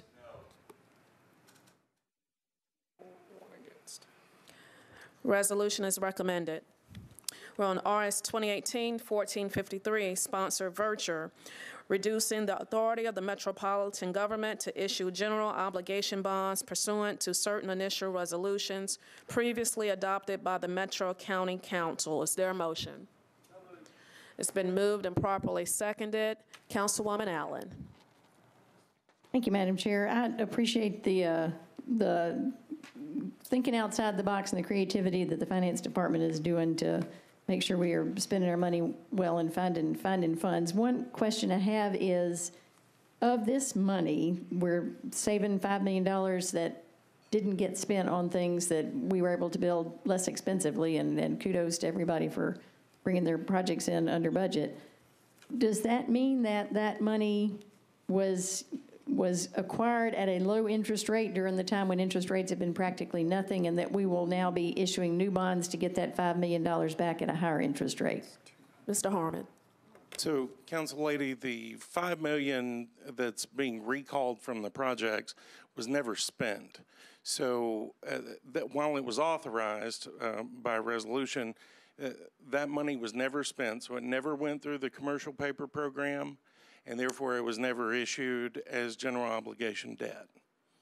Thank you. That's helpful. And then the other question was the $194 million in bond premiums. If someone could just explain that in layman's term, what is that money? Well, and so I would say the same principle applies there, right? That's money that was never utilized, so it was authorized but not issued. So it never went through commercial paper. It never went through GO. Okay, thank you. Okay. Councilman Cooper. Thank you very much. Chris, so just being specific, you're making the case that this is what accountants would call a book entry, just truing up what the books are. I personally am not familiar with the accounting term, but yes, it's reducing the overall authorized, not issued number. Okay. So is Tom here? Is our treasurer here? How does this? How would this affect our treasurer's report? Mr. Edelman is here. Oh, thank you. Hey, Tom Edelman, Metro Treasurer. Actually, what this does is there's outstanding authorization for the amount of bonds that have been authorized, some $3 billion over the last 9 years. $194 million of that is no longer needed, so that authorization will go away. So on the Treasurer's report, I believe there's a section that says authorized, not issued, how much additional bonds were authorized to issue. That amount will be reduced by $194 million. The authorized but not issued will change, correct, but not the outstanding number. No, this has nothing to do with that. No. And then will it change in any way the interest that we owe? No. And it will not change the interest that we owe? No. Okay, so the outstanding doesn't change and the interest doesn't change. Correct.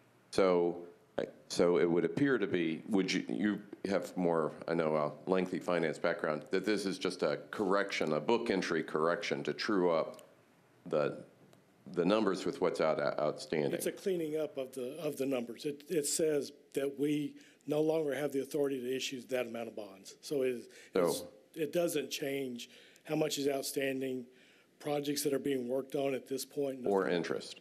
So it's sort of like a family that's balancing its checkbook, and it's a little bit different from the bank. At some point, you make an adjustment to true up what the two registers are. Sure. But has no effect whatsoever on outstanding debt or interest that we owe. Correct. Thank you very much. Sure. Thank you, Councilman Cooper. Seeing no further discussion, all in favor? Opposed? Resolution is recommended. Now we're on RS 2018-1454, sponsor Verture. Initial resolution determining to issue general obligation bonds of the Metro in an aggregate principal amount of not to exceed $351,100,000. Is there a motion? It's been moved and properly seconded. Waiting on a discussion. Councilman Cooper. Thank you, and I'll try to be focused, and I know there's a lot of other interest in discussion. Just in clarifying some of the numbers in the presentation, thank you, Talia, for coming back for this moment. In Tom's report, the Treasurer's report last May, the authorized but not performed number was $1,675,000. You and I have discussed this before and often refer to this as kind of the backlog, $1,675,000. Would this $351 million in effect be added to that backlog? Yes, it would. Yes, it would, but we would also be reducing and do it with the deauthorization for a net difference between the two to come up with a new authorized but unissued number. So in the backlog, you've been carrying the authorized, so there was kind of $200 million of air in that $1,675,000?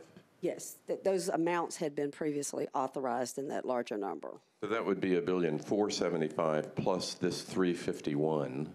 Yes, sir. For a number of about $1.85 billion, which is our authorized, ready to be borrowed money that's queued up in uncompleted capital spending projects.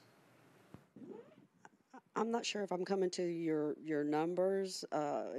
If you would go to maybe do you have the presentation in front of you, sir? You mean Tom's presentation?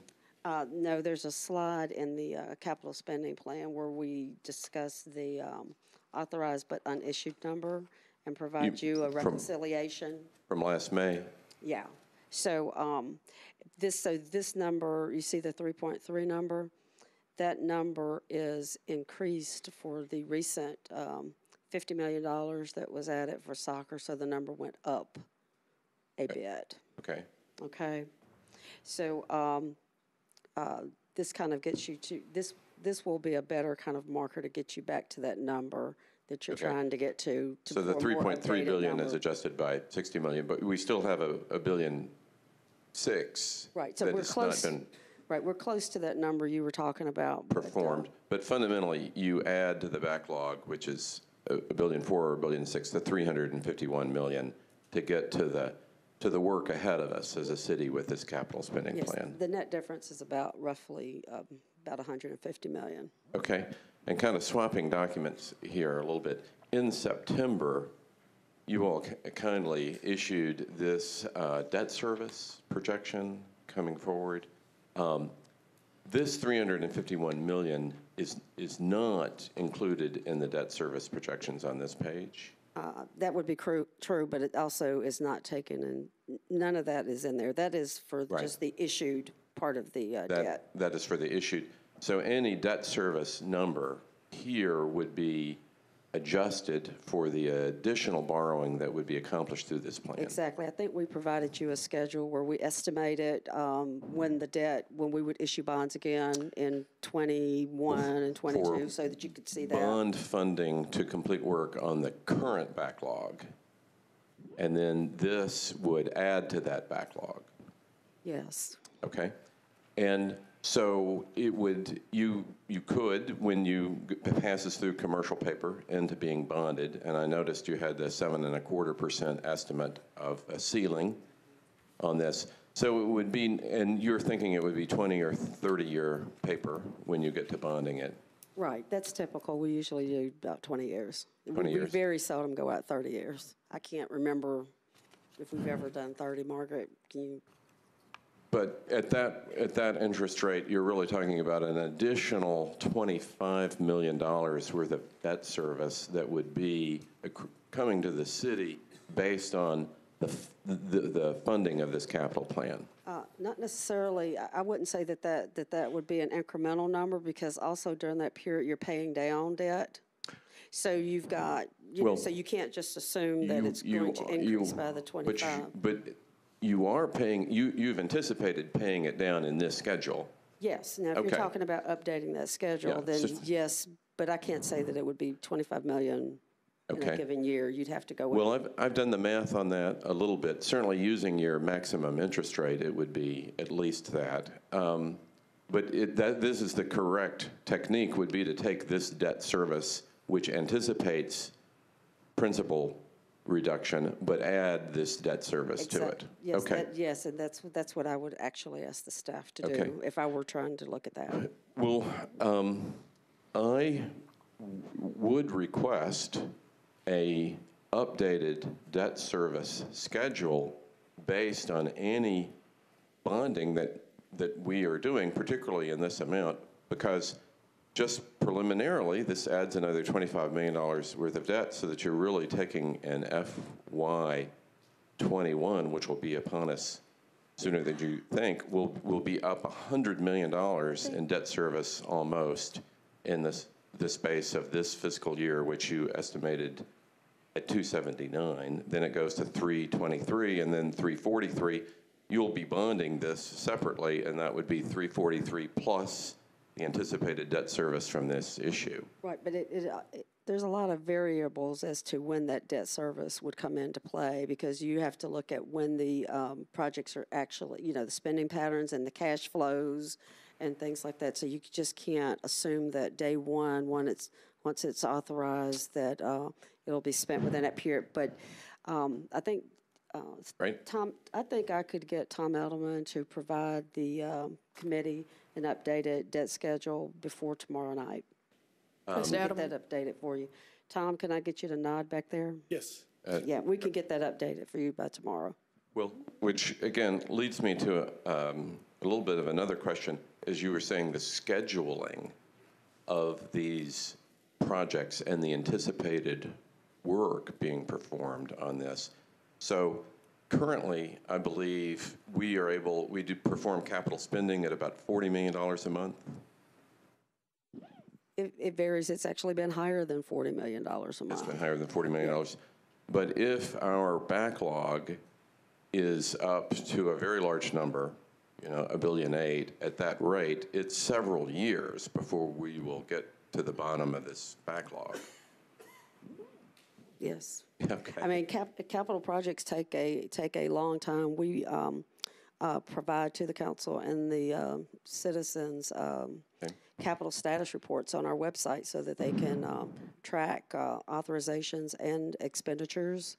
You'll notice with the deauthorization, some of those that we did, they were 7 or 8 years old.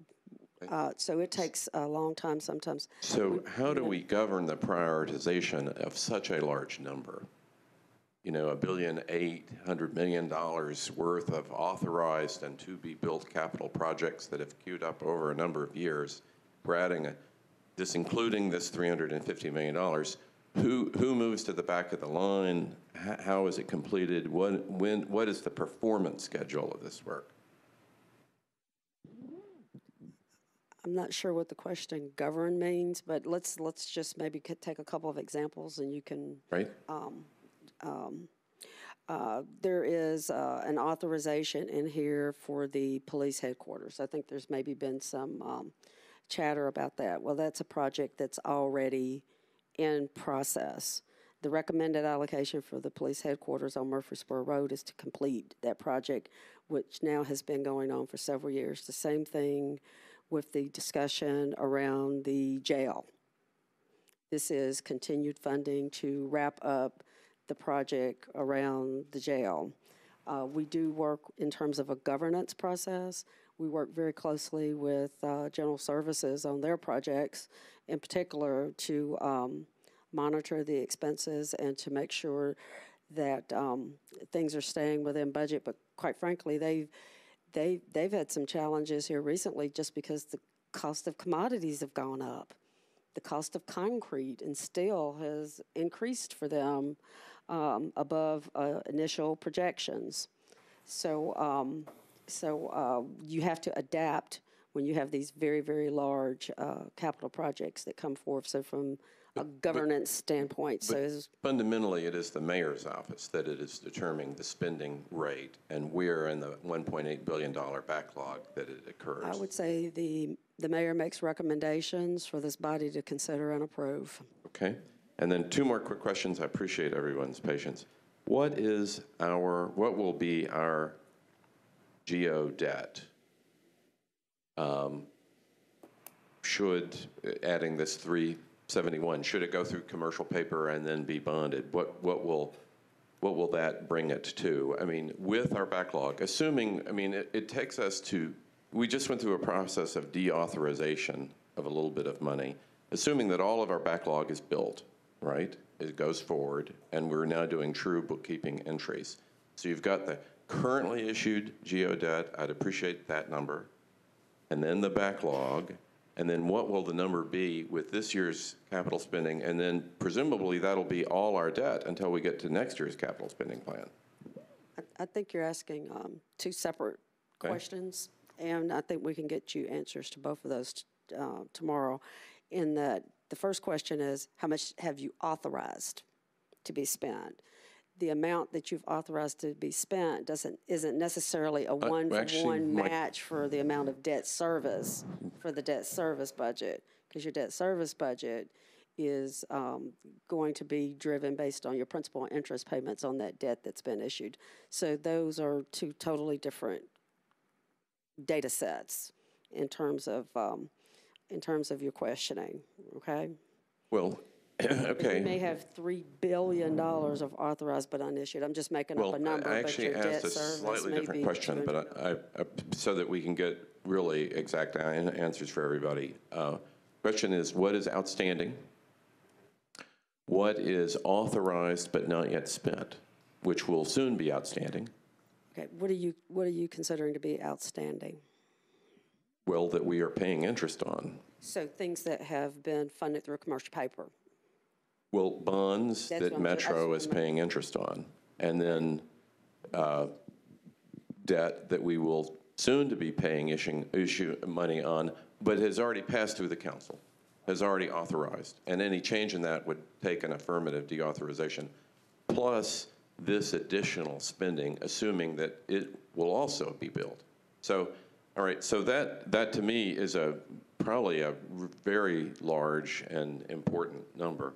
And then one final question, but I will say I have a hard time voting for anything in this committee or tomorrow night if we have not profiled what our future debt service is going to be from this issuance.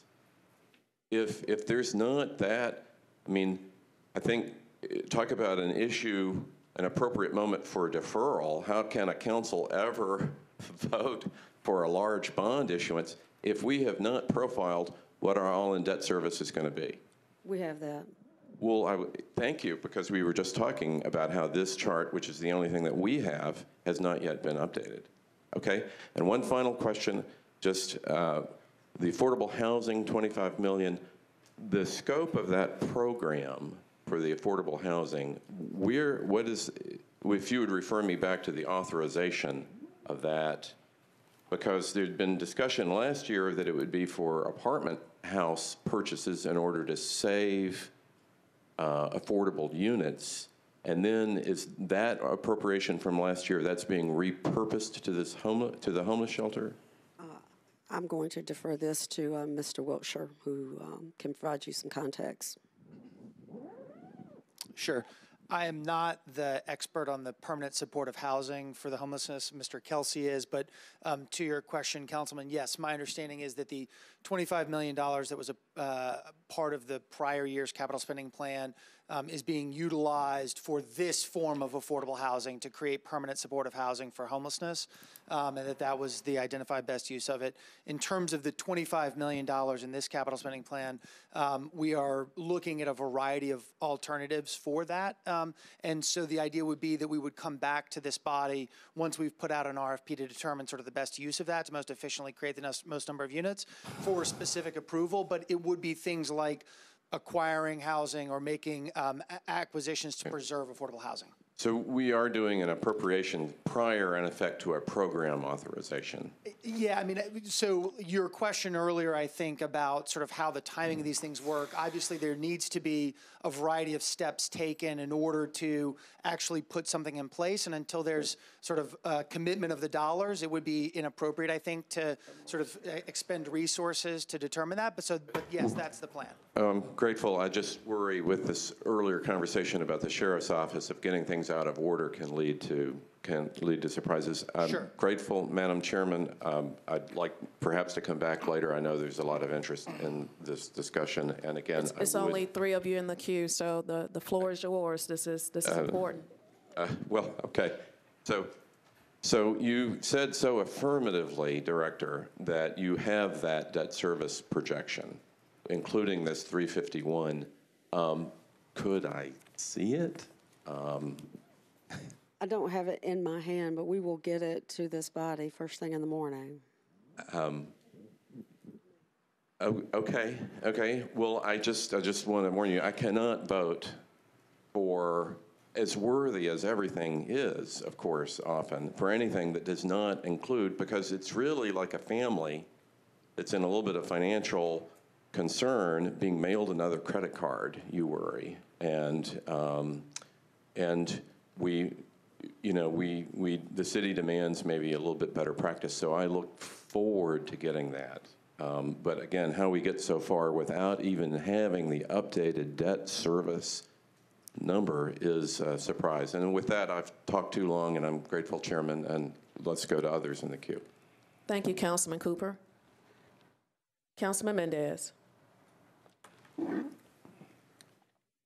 Thank you, Madam Chair. One, I just want to confirm with Finance, so all the things listed in the capital spending plan are already approved in the capital improvements budget? Yes, we've identified CIB numbers. Okay. Can you maybe send to the committee also tying the projects that are approved with these amounts, please?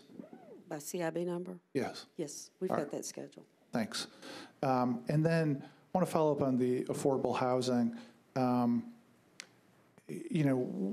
we did the CIB or the capital spending plan last year, so I guess that's 15, 16 months ago, as Councilman Cooper mentioned, the idea of how that $25 million would be spent was pretty significantly different than what we think we're going to get proposed to us in a few weeks with the Church Street land swap. And I really, I don't know if I'm terribly comfortable. I can't believe I'm saying this about affordable housing, but I don't understand how we approve the spending without having the foggiest idea what it would be for. And with the all the other CIB items, the whole point is to have specific projects. And I know that we approved a CIB that just lumped $50 million amorphous project, but especially with the last $25 million, the intent that was stated when we approved the capital spending plan having changed so much, I really think that we ought to get a direction or a vision before we approve that. And I think for a project that had some support behind it, I think it would be easy to get that passed. So I don't have a motion to make at this point, but I do feel like I wish that that part came out to find out what the intent is first. Thank you. Thank you, Councilman Mendez. Councilman Glover.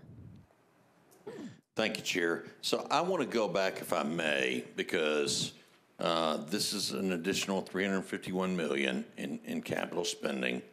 And Councilman Cooper and Mendez, thank you for your questions. Let me expand upon that, if I may, Director. Right after the mayor was elected in this term, not our current mayor, but the previous mayor, we came into the chamber early in the session, and it was found that there was $18 million found for sidewalks. And I told this body here that, no, we didn't find anything. It was already there. Was that $18 million, was that taken from the police headquarters? I'm certainly not asking you to tell me yes or no. I'm certain you'll find out it was. Anyway, there was $18 million that was utilized for sidewalks because we, unfortunately, under the same conversation we had on the sheriff's and the jail, we didn't clean everything up as well as we should have because we rushed. So I don't know if you have an answer, or are you going to get us that tomorrow as well? I'm going to have to get with Public Works. I'm not in General Services. I'm not aware of $18 million coming out of police headquarters and being used. Well, no, I'm not saying. I'm simply saying that there was $18 million that all of a sudden appeared right after we began this particular term.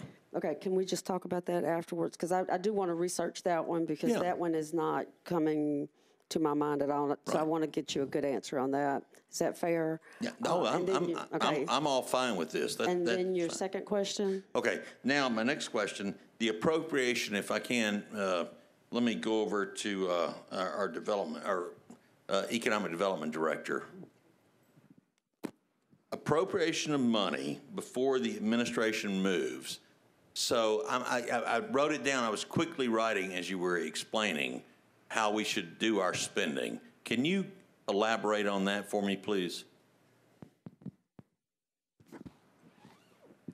On the housing piece specifically, as you know well, the housing market moves quite quickly in Nashville, and so being able to respond quickly to opportunities that present themselves in order to efficiently preserve affordable housing, we think is an appropriate and important step to be taken. As you well know, any action taken for the utilization of that $25 million would have to come back to the council for its approval. But I don't have currently sort of a specific plan on properties to acquire or things to do to be able to utilize that.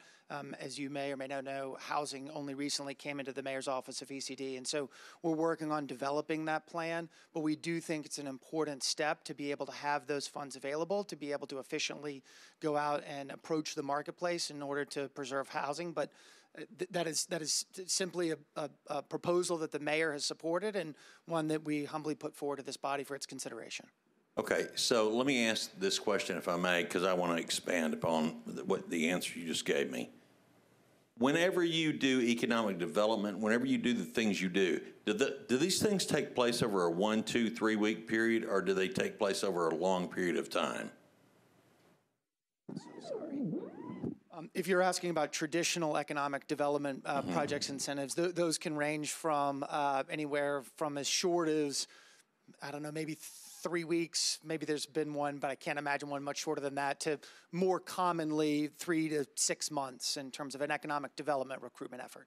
Okay. So, Director, I'm going to ask this question of you, if I may. Given the fact that there's going to be a lot of stuff you're going to give us tomorrow, does the administration have a problem if we defer this until the next meeting. I mean, is the barn on fire? Do we need to, I mean, are we under the gun on how we deal with this? Or can we actually get the information and then come back and have a conversation with the knowledge after you've shared it with us? I can get you information for every item that I have promised you so that you will be prepared to make a decision tomorrow. Okay, but my question is simply this, because we get this answer a lot. Going to get that for you. Not saying you won't. I'm simply saying you don't have it right now. I think it's simple questions, and anybody who owns a business to ask us to spend this kind of money without having all the answers, and for us to hand off in this committee to say, go ahead, go do it, because let's face it, it will pass tomorrow night. If it comes out of this committee, it'll pass. So I guess the administration, I would just simply like to know, given what we have right now, would the administration support this going forward? That's a yes or no? Yes. Okey doke. Thank you, Councilman Glover. Council Lady Henderson. Thank you, Chair Vercher. I share some of my colleagues' concerns just about kind of the turnaround on a CSP. As Vice Chair of Public Works, with Councilman O'Connell chairing that committee, we did have the opportunity on Friday to speak with the Public Works Department, and I hope all committee chairs are asking questions about any of these items that touch their area of responsibility. And so had a good conversation on Friday, got a little additional clarity, and then appreciate the quick turnaround. I did receive some particular answers from Public Works staff when I was driving here this evening, right? So, I mean, I have not really had opportunity to fully vet that. I appreciate how quickly that was turned around, but I think that sort of speaks to the compressed time frame within which we work when the CSP drops on a Friday afternoon, and then we have the next week where we all have to, I mean, we can't all be experts in everything, so, I mean, I felt it was incumbent upon me to kind of get into the Public Works piece of this and try to understand it as best I could. And here I am on Monday, and I don't have all my homework done, despite my best efforts. So I would assume that some other colleagues are in a similar space, whether that be parks, libraries, or otherwise. A few that just kind of jump out to me that I don't necessarily recall being in the CIB, internal to the Public Works budget, interestingly, would be the East Bank Cowan infrastructure. $20 million. Can anybody speak to that, please? From the administration? Mr. Woodshire. Mr. Sturdivant, if he's here, can speak to it as well, but I'll just quickly set the stage for that. So as you probably know, a developer has acquired approximately 100 acres on the east bank of the river north of Jefferson Street, sort of north of the Top Golf project. Is that Mr. Ewing? No, it's an entity called Monroe Investment Partners, okay. Don Allen. Mr. Ewing has acquired property up on Trinity Lane. Okay. So this is in Council District 5, that's in Council District 2. But the property there, we believe, has significant potential for economic development, not just sort of office projects, but retail, residential, and other mixed-use developments in that area. And these dollars specifically are really broken into two categories, which Mr. Sturdivant can address in more detail. But one is for the intersection of Cowan and Jefferson Street, which is an improvement that needs to be made today to improve the efficiency of that intersection. Both of these are specifically called out in the capital improvements budget, as a side note. And the second is for what we're calling the U, not University of Miami for any of you hurricane fans, but the U is a connector road that opens up development potential, will be a Metro-owned road within the first phase of this development. And is the U in the CIB? It is, yes. It's all part of this connected infrastructure over here. And when do you anticipate construction beginning on this? I think there's still a little bit to be determined, but likely in the spring. We don't have a definitive date yet, but there are development projects that are coming, and so it would all need to be sequenced. But the spring is the short answer. But it could be a little bit sooner, it could be a little bit later. Obviously, there's quite a bit of design work that will need to be done. As you probably recall, this body approved $5 million of design work via a participation agreement about 6 months ago that's doing the design for the overall metro infrastructure in this area. I don't actually recall that, but thank you for reminding me. Yes, ma'am. Can you tell us when specifically that was, Mr. Wilshire? I don't recall the date, but I will get it for you in case Mr. Sturdivant recalls specifically. End of April, early May, I'm being told, but I'll get the exact bill number for you. Okay. All right, so is Mr. Sturdivant going to answer those other questions? Director Sturdivant.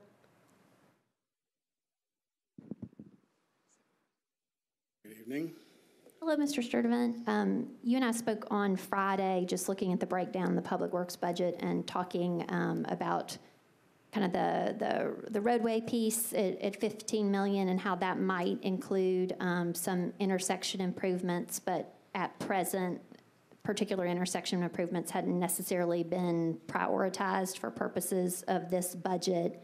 And so I just wonder, specific to this East Bank Cowan, Mr. Wilshire says it is in the CIB, and I'm just wondering how objectively we are ranking these sort of intersection improvements, and if we are doing $20 million for these intersections and U roads for this new development, what do you foresee, out in neighborhoods, longstanding issues and problem intersections that have been identified and analyzed that are not going to get done this year? Do you think there's a trade-off there? Could you rephrase? I'm not sure if I understand what you're asking. So I guess, intersection improvements aren't specifically called out in this public works budget. I understand maybe the bullet item roads or roadways that there might be some in there, but that it is not necessarily objectively kind of ranked at this point as far as intersections, crash rates, all that kind of stuff. I know you've done that work on the whole in Metro, and so I'm just talking about, the CIB, as the public may or may not know, we're trying to move more from kind of meaningless wish lists to an objective priority list. So I appreciate that this Cowan and Jefferson and the U Connector Road are in the CIB, but I guess I'm just wondering kind of where is it in the hierarchy of longstanding needs for intersections? Okay, so if I understand your question, the East Bank number stands alone. It's its own project. The Public Works plan, the lines that you see are what we call the buckets, and so the Cowan Street project doesn't affect that in any way, those buckets.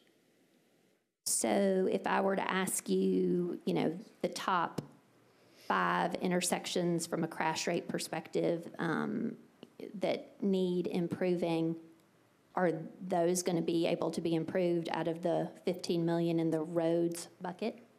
In the roadway bucket, we have projects already designated. Okay. Some of those are intersections. Okay, and is that perhaps in the email response that I've received at this? No, but I can get you that. Yeah, I'd appreciate receiving that. Director Sturdivant, will you send that to myself and copy Mr. Jameson on it so we can ensure that the entire committee and body receive the information? Glad to do that. Thank you. Chair Vercher, I apologize. My computer screen just went into sleep mode there. It's okay. The floor is yours. I guess additionally, I'm trying to think for Director Sturdivant if there's any further questions. I did not have any additional questions for Director Sturdivant at this time related to Public Works, and I can kind of yield the floor to other colleagues if there's other sections they want to inquire about. I do have additional questions, but they are not within the Public Works sphere at this time. Is Council Lady Allen, Public Works, while we have Director, Councilman Mendez, Public Works. Councilman Mendez. I was just going to, I guess, make the point that what Finance Director has promised, the schedule of all the CIB items tied to line item would presumably overlap with what Mr. Sturdivant just agreed to provide. And probably just, y'all need to just do it once. We'll get it both. Thanks. We like to triangulate information. Yeah, I appreciate that, Councilman Mendez. The thing that I would say is sometimes it's kind of opaque to me, like the numeric kind of classifications and how we, and I don't know necessarily if we always pull out intersections as a separate numeration. Sometimes they're combined projects, but I appreciate your desire not to have things be redundant. I concur. Councilman Mendez. I appreciate, I mean, I understand that point for sure. I'm hoping that spreadsheet with the CIB references are going to tie to the specific line items on the CSP, so that hopefully will, once we see that tomorrow, give us some visibility into how those buckets are being defined. And Thanks. hopefully there's no differences. Did you have any more questions for Public Works, Council Lady Henderson, Councilman Mendez? Okay. Thank you, Director Sturdivant. Council Lady Allen. Thank you. Just a couple of general comments. I would speak against a deferral. I've had projects in my district that I've been waiting on for 6 months because we moved the CSP from coming out in the summer to coming out now. I've been working with my constituents on some traffic calming issues that we identified long ago that we prioritized, that Public Works has said, yes, we're ready to do it. We're just waiting for the capital spending plan to be there.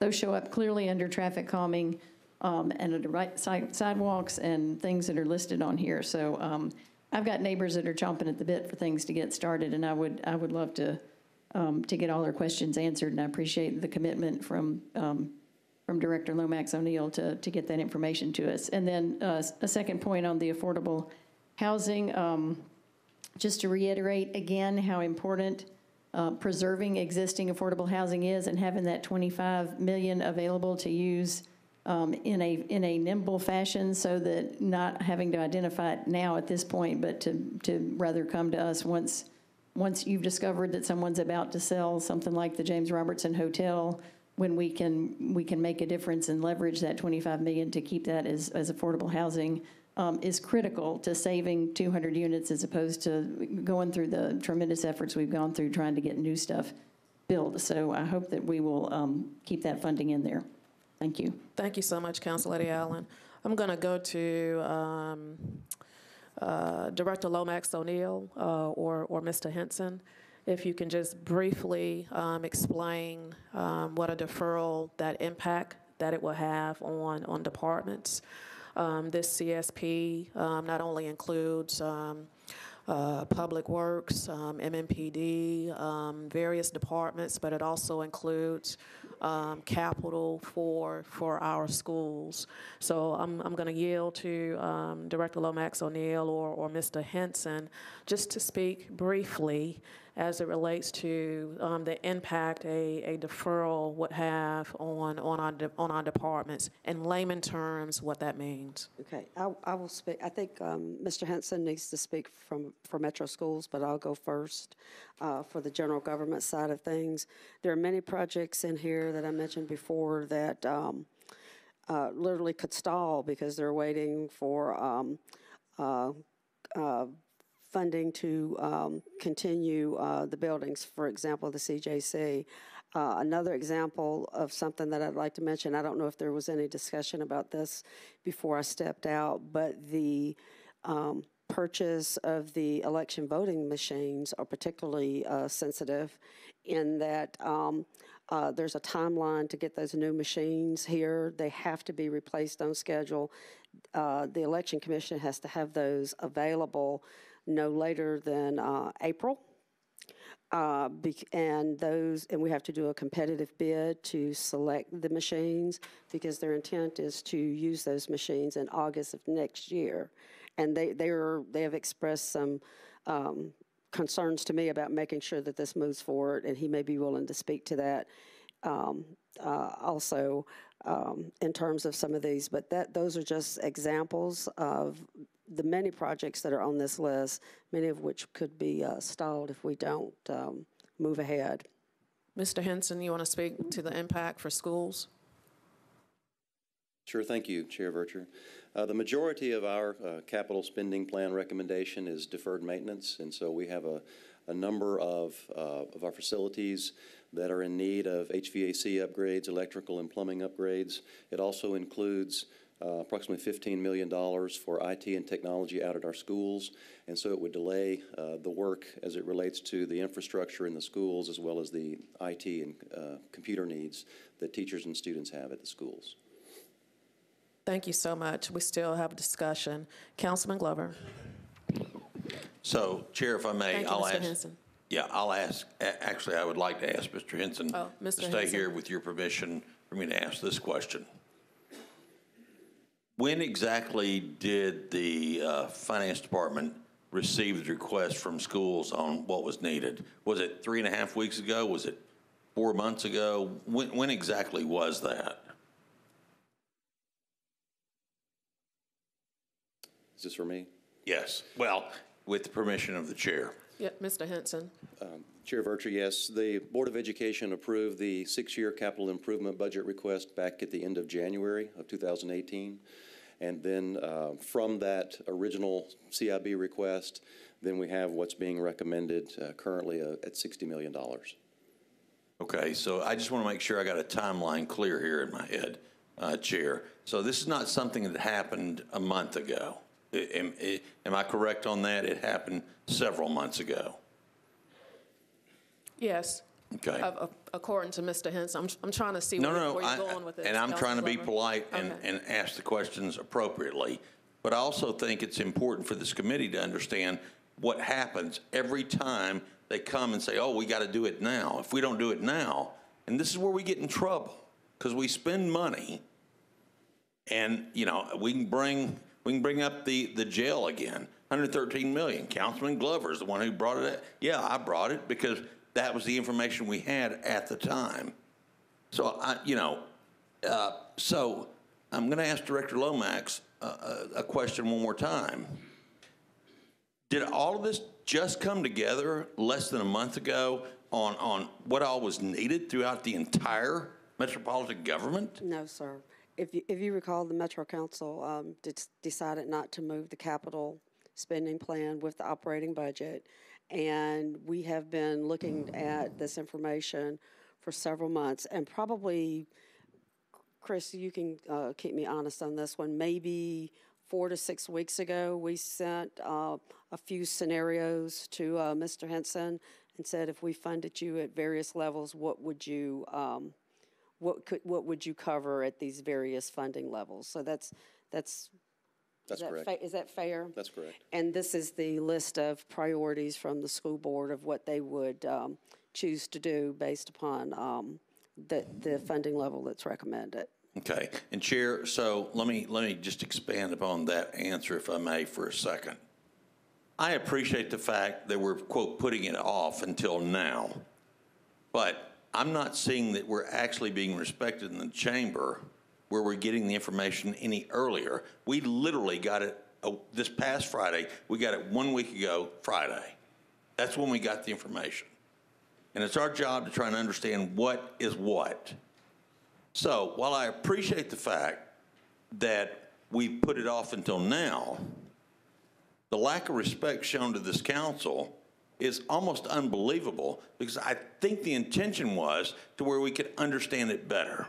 Now, if we're just going to go ahead and pass it, then I'll hush. But at some point, we've got to take responsibility in this chamber, because let me tell you, when the money runs tight, they're the first ones to run up to it and say, oh, the council passed it.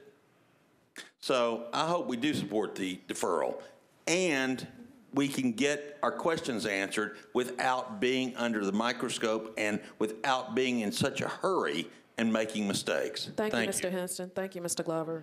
Council Lady Henderson. Council Lady Henderson. Thank you, Chair Vercher. My next question is for Parks. Director Odom?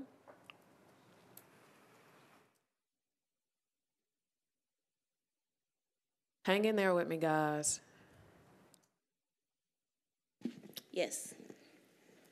Director Odom, can you just please speak to where we could find your deferred maintenance priorities, your greenways priorities as well? I know that bucket, you want to have some flexibility in that bucket as opportunities arise. So Right. understandably, you don't necessarily have all that 10 million programmed. Right. And then can you speak to the other two items, phase one on some of the newer, larger regional parks? What would be included in each of those 12 million, please? Sure.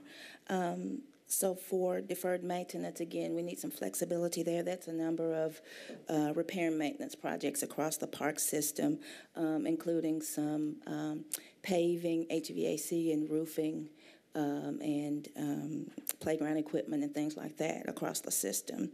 Greenways, I think that there is a grant that is pending for greenways, and then as someone recently mentioned about the acquisition of property, when opportunities become available in our effort to conserve and preserve open and green spaces, we would need that flexibility.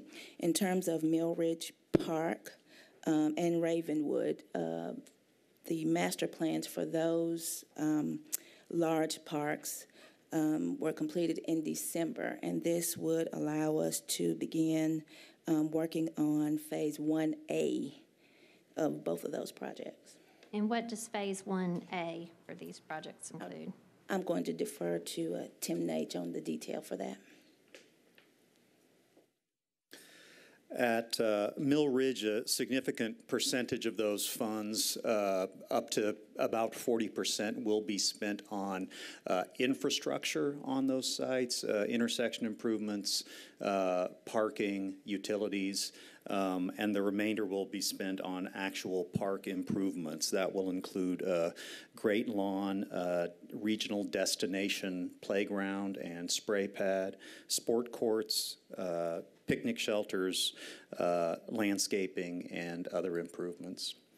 At Ravenwood, we won't have to spend as much on infrastructure there because there are existing roads and utilities on the site, but it will include an events lawn, events pavilion, sport courts, playgrounds, parking, lighting, restrooms, playground, etc. Okay, I appreciate that. And then Director Odom, you mentioned something about a grant pending in the greenway space, meaning that do we have something to be matching, or I didn't quite catch? There is an Opry Mills Greenway Connector grant from the state that has been submitted, and we need some additional funding for that. I'll defer to Cindy Harrison, who is our Greenways and Open Space Director, on the detail. Thank you. That grant is a Tennessee Transportation Alternatives grant for the Opry Mills Connector. The project budget is approximately $8.2 million. That is a reimbursable grant of $1 million. So we're looking at a total $8.2 million project. We have $2 million currently set aside for that project. So we're still looking at a $6 million budget. Okay, so $2 million already designated for that. Right. $6 million you anticipate coming from this CSP, and then that would be $2 million remaining for various acquisitions as opportunities present themselves? Right. Or if those opportunities come sooner, then we have a decision to make there, whether it's open space acquisition and then other projects that wouldn't equal that $8 million, or if we put it all in, or $6 million, we put it all into that one. But is the time frame on Opry Mills, there are time constraints there? There are time constraints. We have until July of 2019 to have those funds obligated. That was moved up a year. There was a rescission, a federal rescission, which those funds would have been due in 2020, but now they're due or need to be obligated in 2019. Okay, I appreciate that. Okay, so Chair Bircher, I mean, I think to the same extent that I've gone through the Public Works budget, I have some other things to refer to. I still need to ask additional questions. I'm not prepared to do that at a time. I can work through the Parks budget. I mean, any and all of us can do this, but again, like 6 business days, just respectfully, is not enough time to fully vet all this. So, you know, I think everybody can come up and speak to, a delay, but we're only talking about 2 weeks. So with that, I would move a 1-meeting deferral. There's a motion for deferral. It's been seconded. I'm going to go to discussion. Councilman Mendez. Council Lady Henderson beat me to the punch on that. We moved this out of the budget season so we could have more time on it, and I hadn't counted the business days, but I didn't look at it till after we got the analysis, which I guess was Thursday. We're going to have more stuff that'll come tomorrow that I think is legitimate questions. I mean, I know for one, I'm not going to be able to, even if we got it in 10 minutes, I wouldn't be able to look at it till most of tomorrow is exhausted due to my other job that I need to do. So I would support the 1-meeting deferral just so we can answer all these questions and actually look at the answers. I don't think it's an enormous delay. This is the whole point of having moved it out of the budget season. Even when it was during the budget season, we, I think most of the time or all the time, have deferred it so we could have a round like this where we ask questions and get the answers and talk about the answers. So thank you. Thank you, Councilman Mendez. Councilman Prodmore. Thank you, Madam Chair. I just, you know, the image provided tonight through discussion is that department heads submit their information to finance, and finance turns around and puts it in the plan, in the capital spending plan, and then boom, we approve it. So if you would, I know that's not the process, and so I'd like someone from finance to just kind of describe what that process is in detail, and let not only us, but let the people who are interested in knowing how their money is spent, just to know what that process entails. Thank you. Great to get us back on track, Councilman Prodmore, and also to assist new council members on the committee as well. Which I was going to address at the end anyway, but go ahead, Director Lomax O'Neill or Chris Henson. Schools has its own process for prioritizing those projects, but the administration, since the operating budget has passed, we've spent the last 3 months going through project requests in the CIB. I think in your presentation, you will see the value of the total number of requests that were received by departments. And I would say, yes, there are a lot of needs in this city, but there's also a lot of wants in the city. And the mayor has to go through all of those project requests and to prioritize those. And we have spent countless hours over the last 3 months going through that CIB document, assessing how much we can afford to spend and how much we can afford to allocate. We have been responsible by looking at existing allocations that were out there to make sure that we were identifying savings where we could, and to take advantage of those to protect the taxpayers.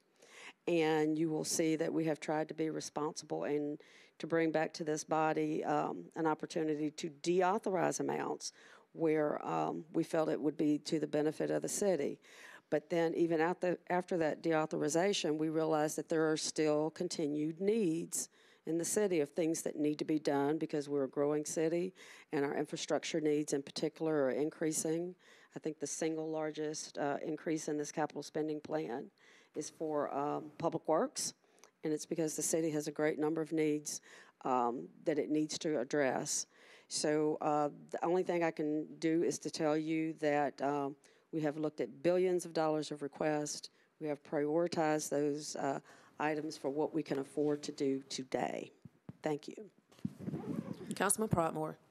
Thank you, Madam Chair, and thank you, Director.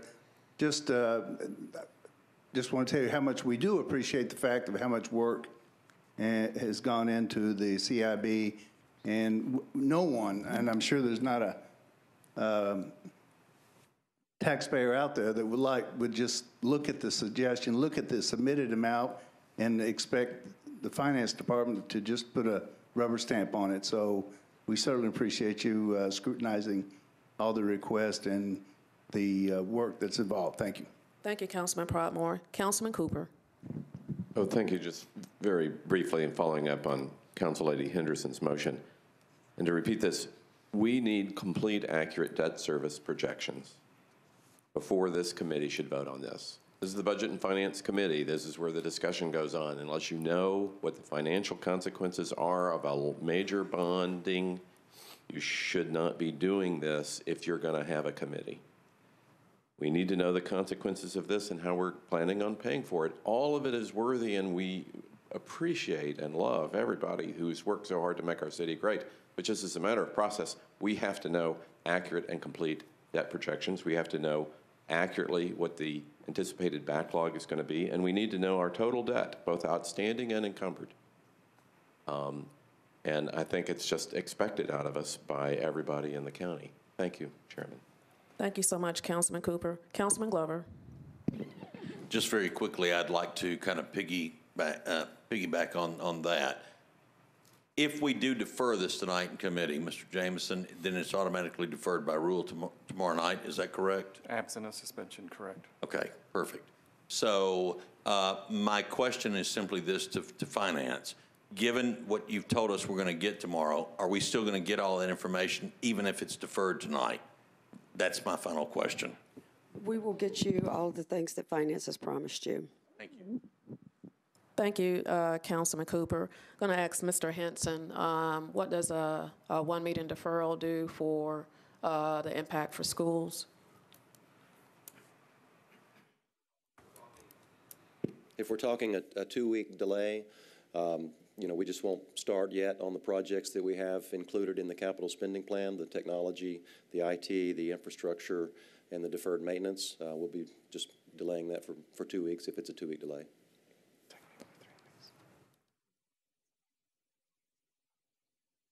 Mr. Jameson corrected me. It's technically 3 weeks.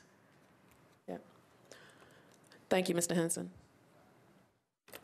We're on the deferral. All in favor? Aye. Opposed? No. Okay, we're going to need show of hands. All in favor? We're on the deferral. 2, 3, 5. 1, 2, 3, 4, 5. I got 5. Hold them up. Let's get the count again. 2, 3, 4, 5, 6. No, 5. Okay. Opposed? 5, 6. Deferral fails. Now we're back on the original motion to approve. Council Lady Henderson. Okay, Chair Vercher, given that that deferral motion failed, how can you or Mr. Jameson talk us through how we're going to start getting into amending this here on the floor here in committee? Mr. Jameson. Suspensions of the rules for the timing of the amendments, which would be understandable given the information that you would have just gotten tomorrow morning, and that's appropriate. So, I mean, colleagues, the fact that we would not defer this for one meeting to have additional clarity on this and make sure. Okay. What I'm speaking to, Councilman Roden, is the fact that we did not defer this, then I think it is incumbent upon us to take the time to figure out how best to make some amendments to address this. And so I just would like to understand, again, Mr. Jameson, how that would transpire in committee specifically if I wanted to make some motions to amend the CSP. So the amendments need not necessarily be brought before this committee. You can move for suspension of the rules tomorrow, cite the the late timing of the information you would have gotten in the morning and submit the amendment. Anything you can get to the council office in advance, we will distribute in writing. One other point that Councilman Mendez touched upon was our office did go back for the past 10 years of similar resolutions, and the majority were deferred one time, an average of one time. The most was twice. Some were never deferred, but the average was a one-meeting deferral. This is a slightly different animal because it's a 5 Tuesday month, so it's 3 weeks instead of 2. But because the motion to defer at committee failed, that does not preclude you from moving to defer tomorrow, should you see fit. Alrighty, so then it would perhaps be better approached in the full council tomorrow. I guess I would invite any other colleagues who wanted to defer to opine or ask the chair on what they think is the best thing to do at this juncture, because I personally wanted to dig further into the public works budget. Council Lady Henderson. Yes, ma'am. We voted on the deferral. We're on the original motion for approval. Any discussion on the motion for approval?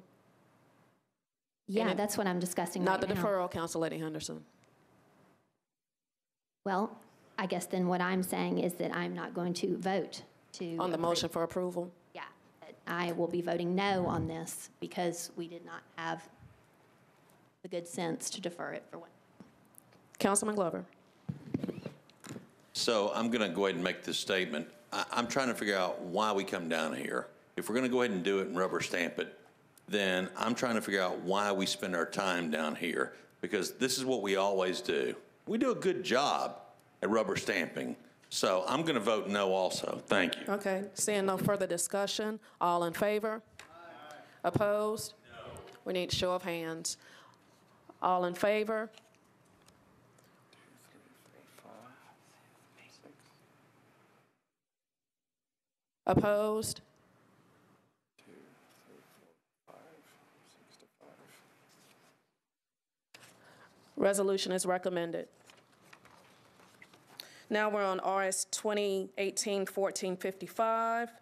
Sponsors Hall issues a general obligation bonds of the Metropolitan government in an aggregate principal amount of not to exceed $25 million.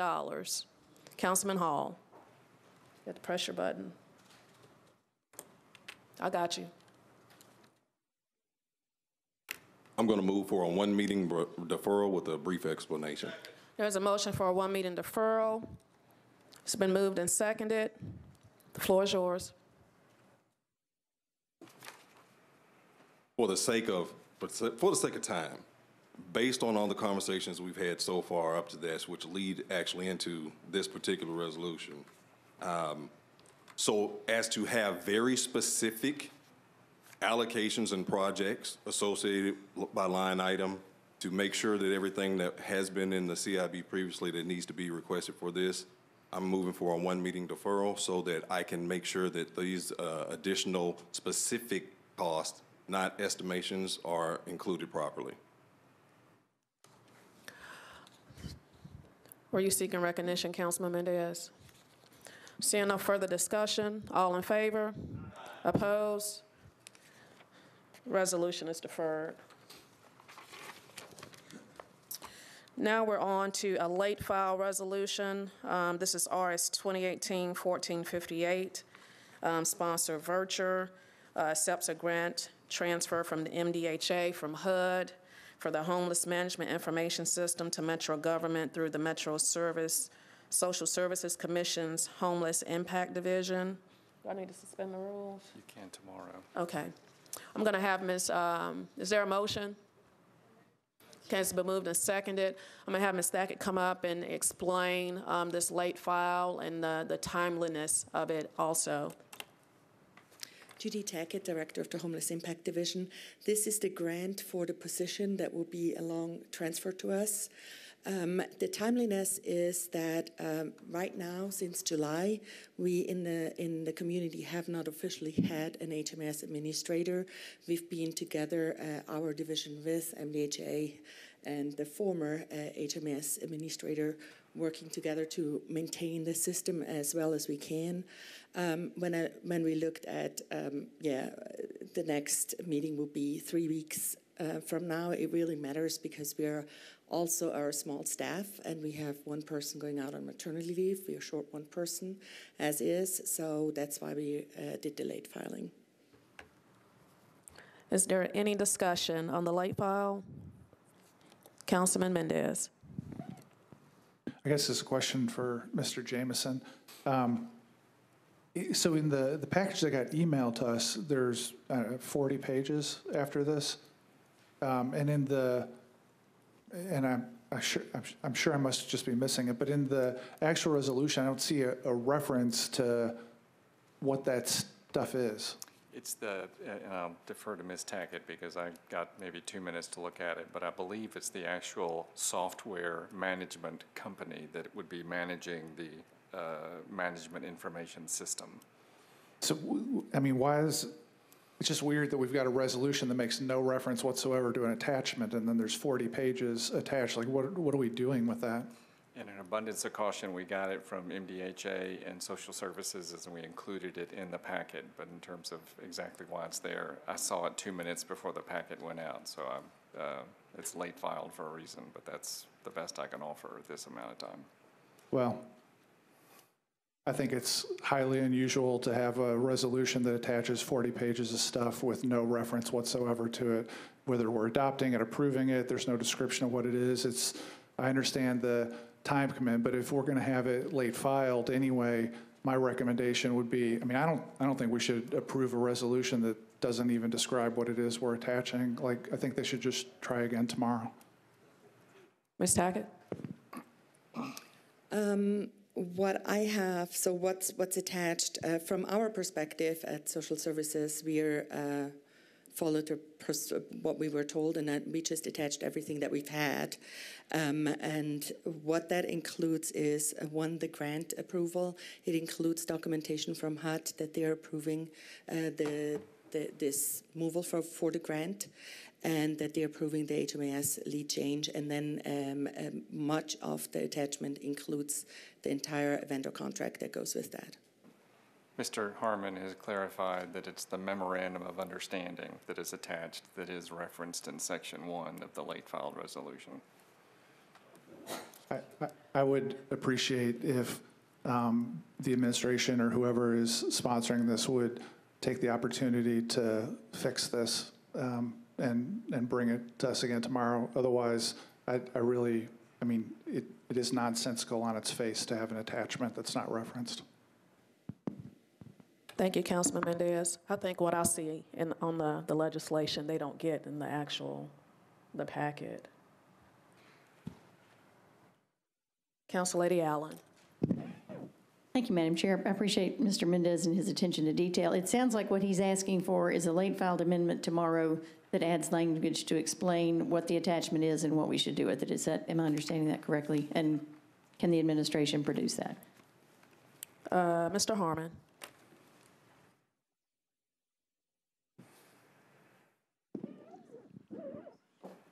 Thank you, Madam Chair, and I'll just address what I was showing Mr. Jameson. In the second whereas clause of the late filed resolution, it does say that MDHA and Metro government, acting by and through the Social Services Commission, have entered into a memorandum of understanding attached hereto and incorporated herein, which I presume then is the 40 pages. I have no special knowledge of this. I just was reading the resolution and wanted to point that out. I would defer then back to MDHA to the previous question, or Social Services, sorry. Councilman Mendez. I guess I'll read all 40 pages tonight to figure out whether it's a 40-page memorandum of understanding. It appears to be a 4-page memorandum of understanding, which then attaches Exhibit A, which then appears to be, among other things, the contractual agreement with the information system supplier, an amendment to a master agreement to that effect, and a further description from Bowman Systems as to their software. Actually, so let me make this request. Mr. Jameson, tomorrow when this comes up, can you give us the legal analysis at that time? Yeah, she'll do. Thank you. Thank you, Councilman Mendez. Council Lady Allen. Councilman Glover. So, Mr. Jameson, let me just make sure I understand. I realize that I guess we get to go home and try to read this tonight, and then apparently we need to cancel our day tomorrow because we've got a lot of reading for the information that we'll need tomorrow. If two of us tomorrow night object to the late file on this, then it's put off till the next meeting. Is that correct? That is correct. Thank you. Council Lady Henderson. So just to clarify, not related to the attachments and so forth, but this resolution accepts a grant transfer of $53,000? Correct. Correct? And then, so I guess I would say to colleagues, since it is a grant acceptance, and this is before us again tomorrow, that we consider approving this at this time because we're accepting $53,000 to facilitate this work. Thank you. Thank you, Council Lady Henderson. Seeing no further discussion, all in favor? Opposed? Resolution is recommended. Now we're on bills on second reading.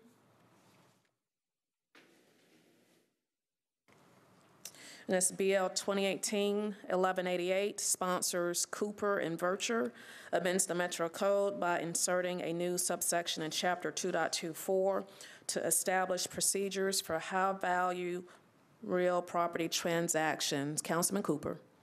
Thank you, Madam Chairman. I'm for a deferral with a brief explanation. Can I get a second? Well, I'm going to have to reapply to the clerk, and we will make that determination. In part, Council Lady, to move on to the explanation, Council Lady Allen has offered a very fine amendment, and I'm looking forward to the opportunity of working with her, and also every other councilman that has a piece of property in their district. If you go through the history in the last few years, I think there are 9 significant pieces of property, and I believe each one has had a different path. Surplus, not surplus, RFQ, not RFQ, sole source, and ultimately I have a goal for this piece of legislation that there be a flow chart that we and the public can follow about how we deal with high-value real property in Nashville and bring the community together on understanding a process. The Parks Board currently has a public meeting coming up on it, and the Parks Department has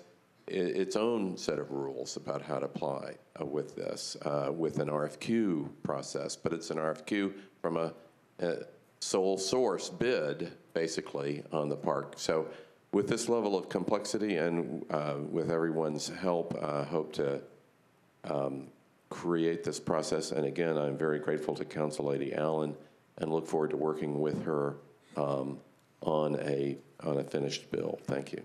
Councilman Cooper, are we going to offer the amendment now or when it comes back? Well, I would think let's let it come back if that's okay with Council Lady Allen. Okay, and how long for your, is this a?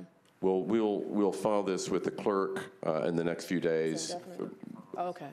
Hopefully bring it back in a month of the second meeting in November is the goal. Okay, Attorney Jameson just told me this is the third deferral. Okay.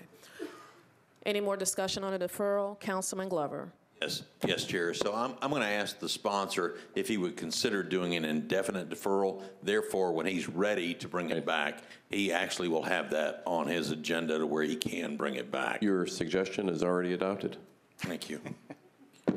Thank you, Councilman Glover.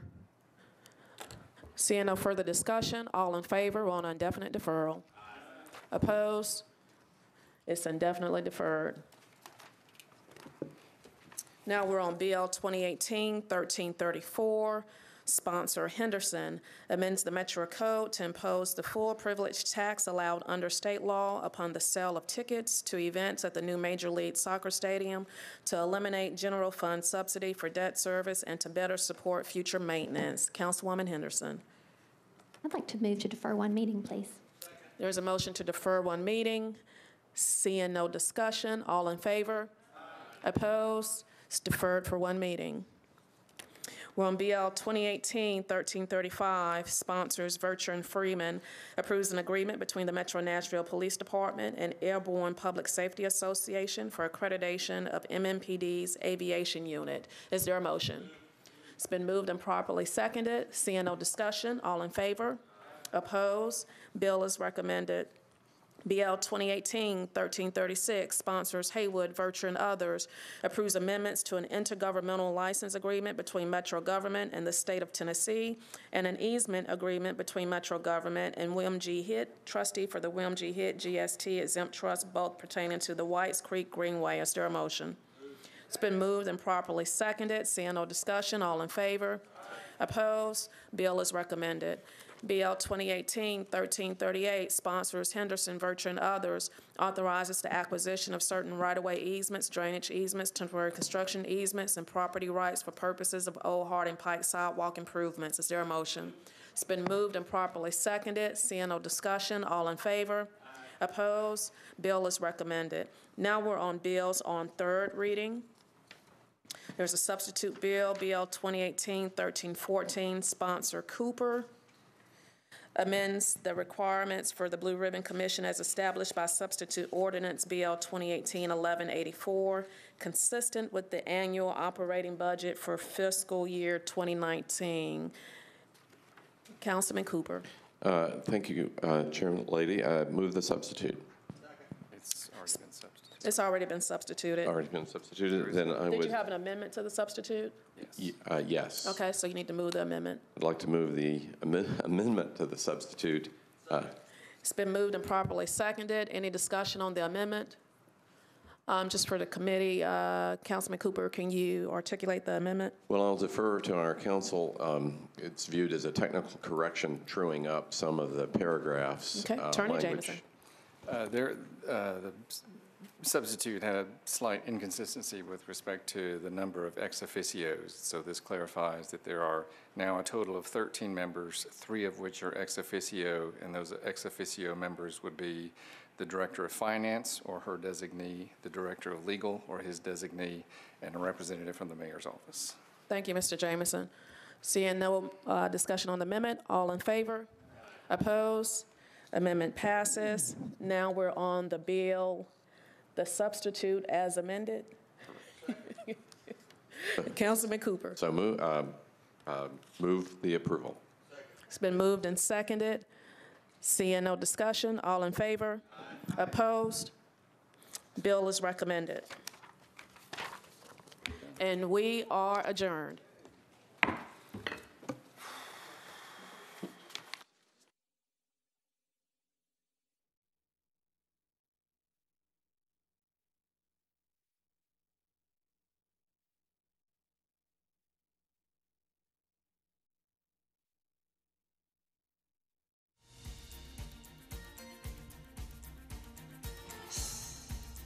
This has been a service of the Metro Nashville Network. If you would like to see this presentation again, or for more information about this and other programs, visit nashville.gov.